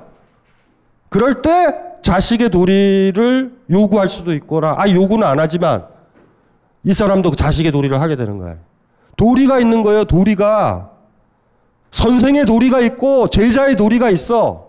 선생이 먼저 스승의 도리를 다 하면 제자도 자기의 도리를 다 하게 강요할 수 있거나 유도할 수 있는 거야, 자연스럽게. 무슨 말인지 알죠? 아내의 도리를 다 했어요? 유학자들이 여러분 집안이 개판되고 이혼하는 걸 그렇게 생각하는 거라고. 아내의 도리를 다 했는가? 남편의 도리를 다 했는가? 안 한다고. 그러니 개판되고 짐승처럼 된다. 금수처럼 산다. 이러는 거야, 유학자들은. 나의 도리를 다 하자, 이런 거야. 천하무도라는 게 이런 거예요. 공자는 도를 세우려고 그러는 거야. 이해되죠? 나의 도리. 여자의 도리, 남자의 도리, 엄마의 도리, 아빠의 도리, 딸의 도리, 아들의 도리, 노동자의 도리, 직장에 다니는 대리의 도리, 부장의 도리, 팀장의 도리 다 있다고. 그거 지켜야 된다고. 무슨 말인지 아시겠죠? 그걸 지켜야지 사회가 바르게 쓴다라는 거야. 그런데 불교가 유행에 빠졌잖아. 이 도리로 싹 시스템이 갖춰졌을 때 그 사회가 강하다고 보는 거예요. 유학자들은 나라가 혼동에 이렇게 일으켰던 원인을 불교로 봐, 항상. 무슨 말인지 알죠? 불교가 이 관계를 다 끊어놨지 않느냐. 부모와 자식 간의 관계를 끊고 다 끊는 거 아니야. 출가한다라는 게. 일단은 유학자들이 먼저 공격하는 게 그런 거예요. 먼저 인륜을 벗어난다. 지를 태어나게 해준 게 부모일진데 지는 새끼를 안 낳으려고 그런다. 한때 자식이 한때 부모가 되는 게 도리이고 사람의 강상인데 뭐 이렇게 얘기하는 거예요. 이런 멘트로 들어가는 거야. 그러면 이제 중두를 막 극찬하고 이러면은 어떻게 생각해, 유학자들은? 아무도 결혼 안 하고 새끼도 안 치고 사회꼴 좋겠다. 주역에 나오는 유명한 말, 생생지위역, 낳고 낳는 게 역이다, 변하다 그런다고. 낳고 낳는다. 이 기준으로, 주역의 기준으로 본다라고 그러면 우리 사회는 뭐냐면 반유학적인 사회야. 아이들이 안 낳잖아. 자본주의는요 반유학적이에요. 그래서 유학자들이 보면 그렇다고. 놓고 또 낳아야 되잖아. 지가 아이로 태어나서 지 힘들다고 부모의 도리를 못하고 아이를 안 낳는다. 무조건 낳아야지. 그리고 한 사회가 못 낳게 하잖아. 그러면 이제 왕한테 상소하는 거야. 도대체 정사를 어떻게 폈길래 사람들이 아이를 안 낳느냐고 하냐고. 유학의 가치로 들어가면 우리가 신자유주의 1997년 이후서부터 2017년까지 출산율이 저하되잖아. 유학자들이 왔으면 지부상소를 올릴 거예요. 다 청와대 앞에서. 대통령 전하! 정사를 어떻게 펼길래 나라에서 새끼를 안 쳐서, 새끼를 안 치면 우리 사회가 어디로 가겠습니까? 낳고 낳는 것이 자연의 도인데. 이렇게 얘기하는 거예요, 유학자들은. 무슨 말인지 아시겠죠? 그러면 불교가 뭘로 보이겠어요, 이런 사람들한테? 아이, 절멸을 하자. 그냥 지혜탈하고 죽자. 그러니까 불교를 그렇게 보는 거야. 이기주의자들. 이 천하의 이기주의자들 같으니라고. 이기주의자들이 판을 치는데 누가 신하의 도리를 다할 것이며 누가 군인의 도리를 다할 거야. 그러니 티베트 애들 쳐들어오고 당나라 때 제일 고생한 게 토본 아니에요, 티베트. 강력했거든. 그래서 그 당나라 왕들이 쫄아가지고 공주 막 볼모로 시집 보내고 이랬다. 당나라 저 티베트 시절에. 티베트이 밀교 발달하기 전에는 셌었어요. 불교 들어와가지고 애들이 개인적으로 수행하느라고 약해졌지. 무협지 책을 해보신 분 있어요? 무협지 본 사람. 우리 저 뒤에 있는 각주관님은 저랑 같은 연배라서 우리 대학교 때 무협지 많이 봤거든. 무협지 때 제일 많이 나온 게 토번. 티벳의 고수들이 쫙 중원으로 온다고. 굉장히 셌었던 곳이야. 근데 거기서 불교를 배운단 말이야. 약해지지. 그러니까 얘네들도 마찬가지인 거예요. 나중에 명나라 때 지금 뭐 불교가 지배했지? 혼동스럽죠? 위에서 쳐들어오지. 금나라 커지고 이렇게 커지잖아. 그러니까 이들은 생각하는 거야. 유학을 복원하자. 관계망을 구축하자. 깨알처럼 쪼개지면 안 된다. 다 연결시키자. 도리의 망으로. 이래서 송나라 때 유학이 탄생하고 송나라 다음에 원나라가 들어오잖아. 몽고가 침입한 다음에 바로 명나라 때 어쨌든 양명학이라는 형태로 다시 또 들어와. 유학이 계속 주장하는 건 뭐예요? 우리는 어쨌든 인간관계 속에 들어가 있다. 나 하나에는 뭐예요? 나는 누군가의 아버지이지만 누군가의 아이이기도 하지. 그쵸? 예? 누군가한테는 선배이기도 하지만 누군가한테 후배이기도 하지. 그 가치가 나한테 다 있는 거야. 이거를 어떻게 실현을 할까? 이 구축망을 어떻게 만들까? 이게 이제 유학자들의 꿈인 거야. 이해되세요? 유학자들의 보수적인 꿈? 지금도 우리나라는 이제 예를 들면 불교가 거의 죽었잖아요, 사실은. 고려 이후로는 거의 그냥 막 초토화가 됐거든. 지금 사찰에 그냥 기들어가 있잖아. 스님들이, 조계종 스님들이 그냥 기들어가 있거든. 다 교종 사찰들인데. 선종에서 사찰 지었다는, 조계종이 사찰 지었다는 건 난 들어본 적이 없어요. 간혹 가다가 이제 무슨 절 새로 짓긴 하지만 대부분 우리가 알고 있는 유명한 절들은 다 뭐야? 교종절들이거든. 거기에 그냥 빈집이라서 그냥 쑥쑥 들어가가지고 그냥 자기 절인 것처럼 사는 거야. 예를 들면 저 부석사, 무량수저이잖아. 대웅전 아니고. 그리고 얼마 전에 저 방송 때문에 무슨 원효 소개하려고 분황사를 이틀 전인가 화요일 날 갔다 왔는데 분황사에 그 보면은 거기 그 뭐야 그 보광전인가 거기 저기 분황사의 그 탑 뒤쪽에 있는데 거긴 약사열애를 그 저기 저 주존으로 모셨더라고. 원효가 저 금강산맥영론 지어가지고 김춘추 마누라 병고쳐준 적 있잖아. 그러니까 원효의 이미지가 약사열애인 거야. 약으로 뭘 치유하는. 거기에 보니까 시타르타가 아니고 약사열애가 주존으로 있더라고요. 어쨌든지 간에 거기에도 지금 조계종 스님들이 들어가서 참선하고 있다. 그러니까 사실은 불교가 없잖아. 사실은 우리 같은 건 유학이 너무 강력하게 지배를 했단 말이에요. 우리 사회에 있어서. 그러면 우리 사회의 대부분 사람들이 동양 철학을 하거나 동양학을 할 때 유학 중심이다. 서경덕을 다루든 태계를 다루든 율곡을 다루든 이게 주류예요, 주류. 각 대학의 동양 철학은 불교는 그냥 약간 쩌리 구색 갖추는 사람. 동국대는 다루지. 동국대는 뭐 조계종 재단이니까 다루는데 또 조계종 재단이니까 또 제대로 또 불교를 비판적으로 다루겠어? 그냥 또 스님들이 대충 와서 그냥 글쓰기도 하고 그냥 그렇게 넘어가고. 제가 그랬잖아요. 그 정성준 선생이라고 동국대에서 밀교 썼는데 그 성적 요가를 당연히 하고 있다는 걸 본인도 알았으면서도 불구하고 해석할 때는 상징으로 이해하자. 여기서 나온 여성이라는 건 몸을 긍정하는 모습의 비유라고 보자. 그렇게 얘기하면 안 되죠. 그냥 티베트 스님들이 지금 없으면 또 그 말이 가능한데 분명히 봤을 텐데도 논문을 쓸 때는 그렇게 안 쓰면 어떻게 돼? 통과가 안 돼요. 진짜로 했다고? 스님들이 그리 물어볼 거 아니야. 그래가지고 이렇게 보면은 그 포인트가 느껴져. 그 부분에 오해가 여져서. 아니, 이런 식으로 나온다고요. 그 뭐야. 구야, 구희야, 삼마지. 비밀 집회라는 경전의 시작을 이래. 시타르타는 명비의 자궁 안에서 깨달음을 얻는다고 첫 구절이 시작이야. 근데 그거를 비유로 읽자. 이렇게 나오는 거야. 그러니까 밀교 계열 탄트라를 보면 시작이 그래. 시타르타가 혼자 깨우침을 얻었다가 아니라 자궁이라는 용어를 써요. 남자 성기를 링가라고 그러고, 그치? 그 여자 성기 이름이 있거든. 근데 그거를 비유로 돌린다고. 그래서 미국권의 번역서 보면은 그게 바지나라고 해가지고 여성 성기라고 그대로 번역을 하거든. 근데 우리는 굳이 이건 비유다. 씨발 다 비우면 씨발 그 뭘 달아.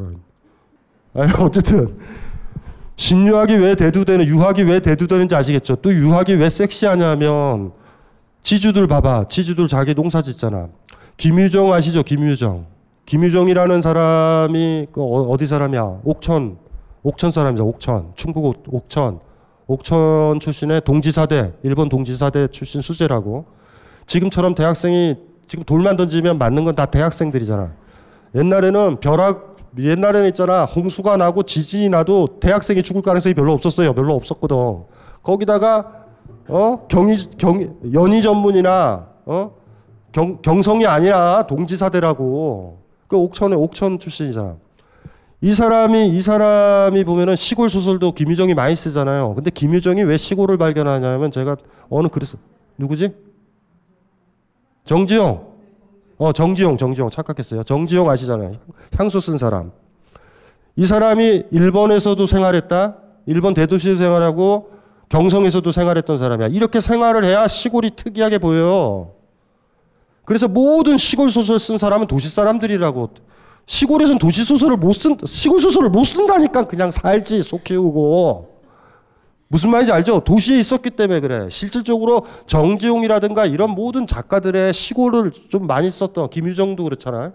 김유정도 시골 많이 썼지. 얘도 경성에서 공부했거든? 그러면 얘를 봐봐요. 하지만 걔 소설을 보면 재밌는 게 뭐냐면 반이 도시 소설이고 반이 시골 소설이야. 도시 소설은 왜 써? 시골 출신이라 쓰는 거야. 시골 소설은 어떻게 써? 자기가 도시에서 살았기 때문에 쓰는 거야. 여러분들도요, 그냥 살다가 집 떠나서 간만에 집에 가면 집 시스템이 보이지 않아요? 참 이거 불합리하다. 뭐 이런 거 보이잖아. 거기 처박혀 있을 때는 안 보인다니까. 이해되시죠? 정재용이고. 김유정이라는 사람 작품에 보면은 가족이라는 작품이 하나 있어요. 단편소설이. 거기에 뭐가 나오냐면 이 구절이 나와요. 아내가 박색인들 어떠하랴. 새끼를 잘 치는데. 아들만 나오면 되는데. 미모가 뛰거나 추에도 뭔 상관이냐. 아들을 잘라는데 엉덩이가 커서. 그리고 아들을 잘라야지 노후가 보장된다. 농촌 사회에서 아들 하나는요 경운기 하나의 가치야. 딸 많이 낳잖아요. 그 집은 망해. 누가 수학을 할 거야 그게. 그리고 잘 보세요. 그렇게 기르지. 소 키우듯이 기르는 거야 사실. 김유정이 그걸 정확하게 얘기해. 그러니 또 뭐라고 얘기해야 돼. 나중에 보상이잖아. 내가 너 먹여주고 이러고 기타 등등은 뭐야. 나한테 네가 해주라는 보험이라고. 아들을 낳아야 보험이 된다는 거란 말이에요. 자 그러면 아들이 안 할 수도 있잖아. 그럴 때 효가 필요하지. 농경사회에서 굉장히 중요한 가치예요 그게. 무슨 말인지 알죠? 내가 적장자니까 내 재산을 줄게. 그리고 너도 그것만큼 나한테 해줘야 돼. 이런 거잖아. 그 가치와 그 구조가 비슷하게 보험이 없던 시절이야. 자식한테 보험이 가는 거예요. 입신양명이 뭐야? 내가 이름을 남겨야 된다? 연료문이 하나 세우면 뭔지 아세요? 그 가문에는 과거를 안 봐도 간직에 들어가. 그래서 멍청한 아들이 있는데 결혼을 하자마자 번개 맞아서 아들이 뒤지잖아. 그러면은 그 부모는 좋아할지도 몰라요. 며느리를 잘 꼬셔서 연료로 만들자. 그럼 문 중에 누군가는 간직에 그냥 들어가거든? 유학의 모든 가치들은요, 기득권을 가졌거나 재산을 가졌거나 땅을 가졌거나 그런 뭔가 가진 거 있는 사람한테 굉장히 강력한 논리라고. 이게 만만한 논리가 아니에요. 지방에 가면 그래서 강한 거야. 효를 왜 강조할까? 효가 왜 윤리가 됐을까? 자연스러운 천륜이라고 그러면 왜 가르칠까 그걸?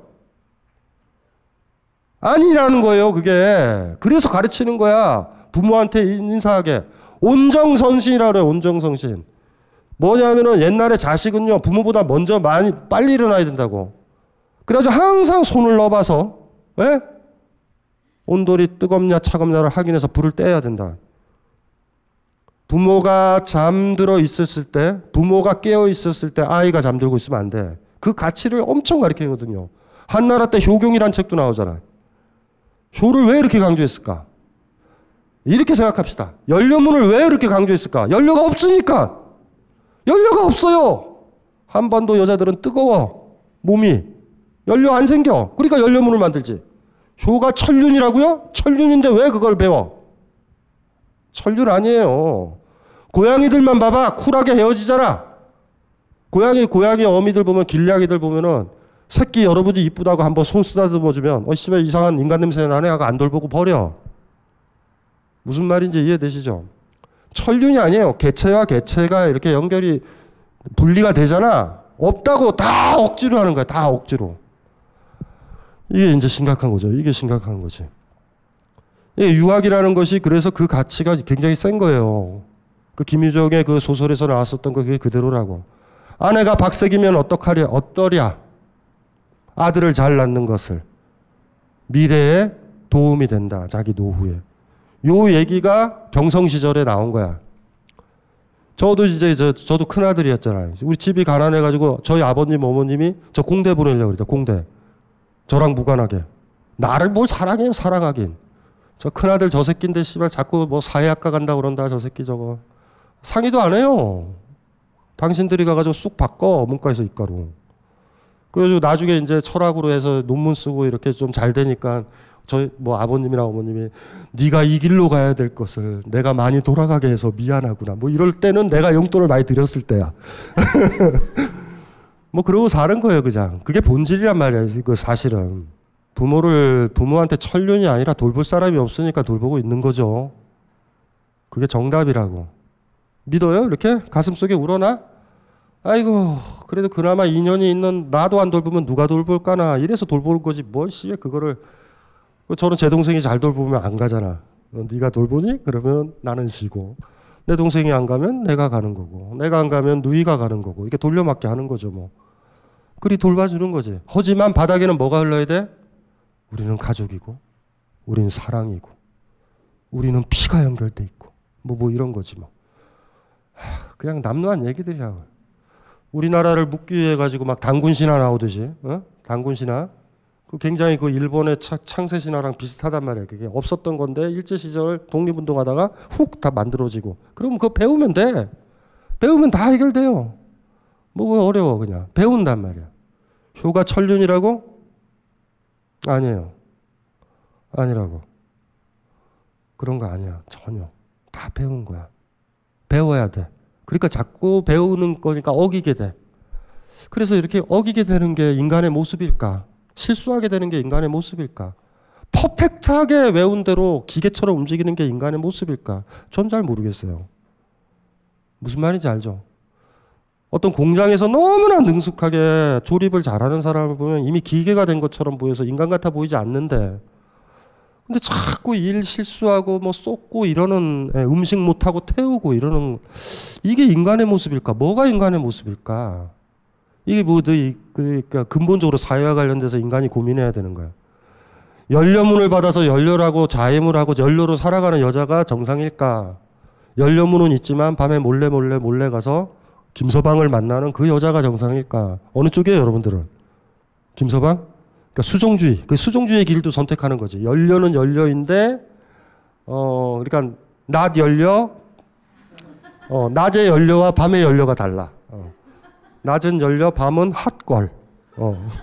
이렇게 되는 거. 아니, 이렇게도 살 수도 있잖아. 그 사이 어딘가에 인간적인 모습이 있어 보이지 않는가? 이게 제가 이럴 수 있는 거는 제가 장자를 전공한 사람이잖아요. 유학이 뭔지 아시겠죠? 유학이 그렇게 만드는 거예요. 어떤 가족 질서, 국가 질서, 기득권, 이걸 유지하고 전달하고 이런 문제. 효라는 건 굉장히 보험적인 느낌이 있는 거야. 참 부끄럽지 않아요? 아이가 효를 하기를 기다리기보다 효를 가르친다. 효를 가르치잖아. 얘야, 어른 오면 인사해라. 인사받으면 좋겠다. 어른이 애들한테 이리 가르쳐요. 어른 보면 인사하라고. 그래서 인사하면 또 좋대. 어머, 잘 길렀네. 이런다. 잘 기른 건가? 잘 모르겠다. 차라리 이게 잘 기른 거지. 인사를 하면서. 내가 씨발 오늘 진짜 내가 다시는 이런 데 안 와야지. 이런 아이가 더 낫지 않아요? 수종주의. 뭔지 알지?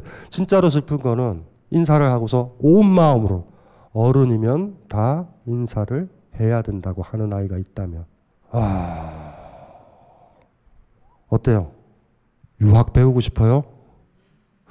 제가 오늘 불교가 끝나고 오기 전에 이렇게 책을 이렇게 딱 보잖아. 보는데 우리 막 무상도 하고 그랬잖아. 근데 딱 보다가 마음이 많이 아팠어요. 그래서 티벳 얘기도 하고 이렇게 해서 했는데, 유학은 정리가 돼요? 유학은 이런 거예요. 이런 거고. 자, 이제 문제는 뭐냐면 유학이라는 게 이제 주자를 다뤄야 되는 거예요, 사실은. 이 사람들이 뭐를 기초로 해야 될까? 뭔지 아시겠죠? 이 사람들은 어떻게 생각했냐면 전 세계를 부모 자식 관계로 다 묶어버릴 거예요, 이제. 하늘은 아버지고 땅은 여자고. 그러니까 공자만 하더라도 인간 관계에서만 적용이 됐거든. 그런데 왕필 나오고 도가 나오면서 뭐 도가 만물을 낳고 이렇게 우주론적 규모로 됐잖아. 그러니까 유학자들도 어떻게 됐냐면 우주론적으로 이 세계가 완전히 퍼펙트하게 유학적 논리로 작동한다라는 걸 보여주려는 작업을 시작을 하는데, 그게 바로 신유학이에요. 그리고 그 대표 주자가 그런 거대한 노력을 완성한 게 바로 주희고. 하지만 재밌는 거 하나만 읽고 잠깐 쉴게요. 1042페이지 봐봐. 요거는 읽어야 돼. 자공이 말했다. 자공이 이렇게 얘기했어요. 선생님께서 과거 문헌들을 이야기하신 것은 들을 수가 있었지만 선생님의 본성과 천도에 대해 이야기하신 것은 들은 적이 없다. 공자는요, 인간의 본성은 어떻다던가 얘기한 적 없고 자연에도 하늘에도 해서 얘기한 적 없어. 공자는 안 해요, 이 얘기. 왜냐하면 종교잖아. 그러면 지금 당장 문제가, 한번 생각해봐요. 부모가 있는데 부모가 전도사한테 빠져가지고 10만 믿고 재산 다 바치면 가족관계 다 깨지지. 무슨 말인지 이해되시죠? 하나의 초월적 종교를 믿게 되잖아요. 그럼 가족관계가, 인간관계가 다 깨진다고. 그래서 사실 공자는 반종교적인 사람이기도 해. 우리 주변에서 많이 보잖아. 뭐 초월적인 거 믿어봐요. 그거 애가 어떻게 되겠나. 얘기를 안 해, 이 얘기를. 이거 혹세무미라고 그러고. 공자의 이 얘기 말고 유명한 얘기 있어. 계력, 난신. 개의한 일과 무력으로 힘쓰는 일과 어지럽히는 일과 귀신과 관련된 일은 말하지 않는다. 군자는. 괴력난신이라고 그러거든요. 괴이한 일, 힘써서 무력으로 누구 패 죽이고 무슨 전쟁에서 이겼다는 얘기, 난이요, 어지러운 얘기, 무질서한 얘기, 귀신과 관련된 얘기는 군자는 하지 않는다. 형이상학적인 얘기를 절대 하지 않았던 게 공자였었다고. 근데 이 공자를 대상으로 이제 노노를 대상으로 형이상학적 작업을 이들은 시작을 해야 돼요. 공자와 반대로. 왜요? 이미 노자, 장자, 왕필 이런 사람이 우주론적 규모에서 형이상학을 구축했고, 화엄불교 기억나시죠? 사사무예. 기억나죠? 사사무예 법계. 이사무예 이런 거 기억 안 나요? 아이 산은 산이다. 뭐 그거 기억 안 나? 인드라망 기억나죠? 인드라망. 세계가 인드라망이라며. 그건 거의 우주론이잖아. 이해되시죠? 그런 거를 막 만들어지니까 어쩔 수가 없는 거야. 우주에 대해서, 세상에 대해서, 우리 본성에 대해서 다 얘기를 하게 되는 거야. 사실 이 구조를 제가 딱 인용했던 이유는 이런 거야. 신유학이 공자를 진짜 이은 것인가? 양두구육일 수도 있어요. 양두구육이라는 건 뭐냐면은 양머리를 걸어놓고 개고기를 파는 걸 양두구육이라고 그러거든. 무슨 말인지 알죠? 공자를 내걸었지만 이들이 판 게 공자의 정신이었을까? 저 두 사람의 정신? 저쪽 지방에 가면 세소원 이런 데 있잖아. 아시죠? 사원들, 서당들 많잖아. 유학사원 여러분들 구경하는 가서 사진 찍고. 소세원? 그거 유학자들의 말이야. 유학자들 말. 어? 아니 그거 말고 무슨 원 있잖아. 그게 뭐냐면 아유 그 나중 소세원, 세소원, 소세원? 다음에 소세원. 소세가 뭐냐면 이 저 신유학자들이 만든 말이야. 성인애나 배운 사람들의 마음은 뭐냐면 물 있잖아. 물. 한여름에 더울 때 햇볕 조금 날씨 좋을 때예요. 습하지 않고. 그럴 때 물 시원하게 마루가 아니라 마당에다 혹 뿌려본 적 있어? 시원해지지. 그 마음 상태가 군자의 마음 상태야. 그래서 그대로 쓴 게 그거야. 이게 무슨 말인지 알죠? 그게 그 마음의 상태라고. 이들이 생각했던 게 그거야. 또 군자의 마음 상태는 뭐냐면 아주 먹구름들이 있어서 밤에 달이 안 보일 때 구름이 싹 가시고 흰 보름달이 확 보일 때의 마음 상태와 같아. 거의 이 정도 되면 자성청정심이에요. 이게 지워진 거야. 시원하게. 불교 이론도 막 들어와. 양두구육. 그래서 많이 비판해요. 특히 일본 학자들은 일본은 유학이 주류가 아니거든. 불교가 좀 주류인 쪽이라. 유학은 그러니까 일본 학자들이 이렇게 얘기해. 신유학 전반을 유학의 탈을 쓴 불교다라고 정의를 내리는데 아라키 겐코 같은 학자. 지금은 다 뒤졌어요. 그러니까 전설적인 학자들이야. 그러니까 이제 60년대, 70년대 활동했던. 그러니까 우리가 옛날에 대학원 다녔을 때는 이 사람들 책을 다 봤어. 무슨 말인지 알죠? 근데 중국 애들은 그렇진 않지. 중국의 연구서들 들어오면 그냥 정확하게 지적을 하는 거죠. 불교가 노노는 얘기를 하고 있지만 이렇게 이해하는 게 노노인가? 이거는 나중에 다산정약용이 나온 이유이기도 해요. 실학이라는 거의 실자가 뭔지 아세요? 원래 뜻이? 실이라는 건 인간관계를 얘기하는 거야. 실제가 얘기하는 게 아니라. 실사구시라는 게 뭐냐 하면 실제 일 있잖아. 실제 일이 뭐냐 하면은 무슨 댐 만들고 사대강 만들고 이런 게 실제 일이 아니라니까. 유학자들의 때 실제 일은 길거리만 나오면 어른들 만나고 선배 만나고 집에 가면 아내 만나고 아이 만나는 게 실사야. 실사구시. 다산이 제일 비판한 게 뭐냐면 주자가 불교라고 비판하는 거예요. 그래서 다산이 꿈꿨던 거 뭐냐면 원래 공자로 돌아가자. 그래서 다산을 그닥 좋아하지도 않아요. 돌아가서 뭐 할 건데? 저건데. 대남자의 철학. 다산의 진보성과 보수성은 거기에 있어요. 신유학을 비판했다는 점에서 진보적이어 보여. 그런데 끝내 돌아간 게 원시유가 공자로 돌아가자 이런 거예요. 비판의 요지는 그런 거야. 신유학, 불교 이후에 만들어진 모든 신유학은 사실은 겉모습은 공자의 이야기인 듯 하나 속은 다 불교 이야기다. 이게 다산정약용의 철학이 그거예요. 사실 개인적으로 별로 읽으면 재미는 없어요. 그래서 결론적으로 공자 만세 이렇게 끝나. 반면 공자에 대한 비판적 의식은 없어요 전혀. 그래서 인도 두 사람이라고 푸는 거야. 두 사람이니까 저거 어떻게 되는 거죠? 아주 쉽잖아. 옛날에 신유학자들은 뭐 했냐면 집에서 혼자 공부하고 참선 비슷한 거 한다. 경공부라고 그래서 오늘도 그 얘기를 조금 할 건데 참선처럼 경공부를 해. 공경하는 공부. 개신곤구 그런 말들 들어봤죠? 공경하는 거. 그 공부를 많이 한다고요. 그런 거 두 사람 사이가 아니잖아. 무슨 말인지 이해되시죠? 혼자 앉아서 스님들이 참선하듯이 경공부하고 마음 정자에서 이렇게 올곧게 혼자 있는 거 같이 인정하지 않아요. 유학은 두 사람 사이에 있어야 돼. 그게 실학이라고 보는 거야.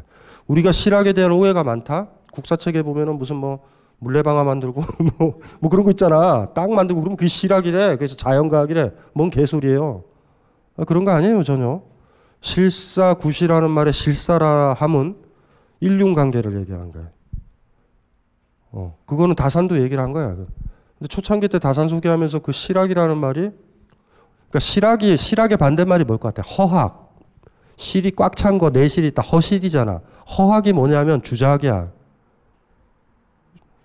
이 무슨 말인지 아시죠? 위의 것들이 헛되다고 인간관계에 대해서 별 도움도 안 주고 복잡하다라는 거예요. 그거를 우리가 살펴볼 거예요. 지금 방금 그래서 그거 읽은 거예요. 네, 공자 얘기. 공자가 이렇게 얘기했다고. 힘들죠? 제가 너무 말이 많은 것 같아. 잠깐 쉬었다가 얘기할게요. 이 강의는 벙커원 어플에서 동영상으로도 시청하실 수 있습니다.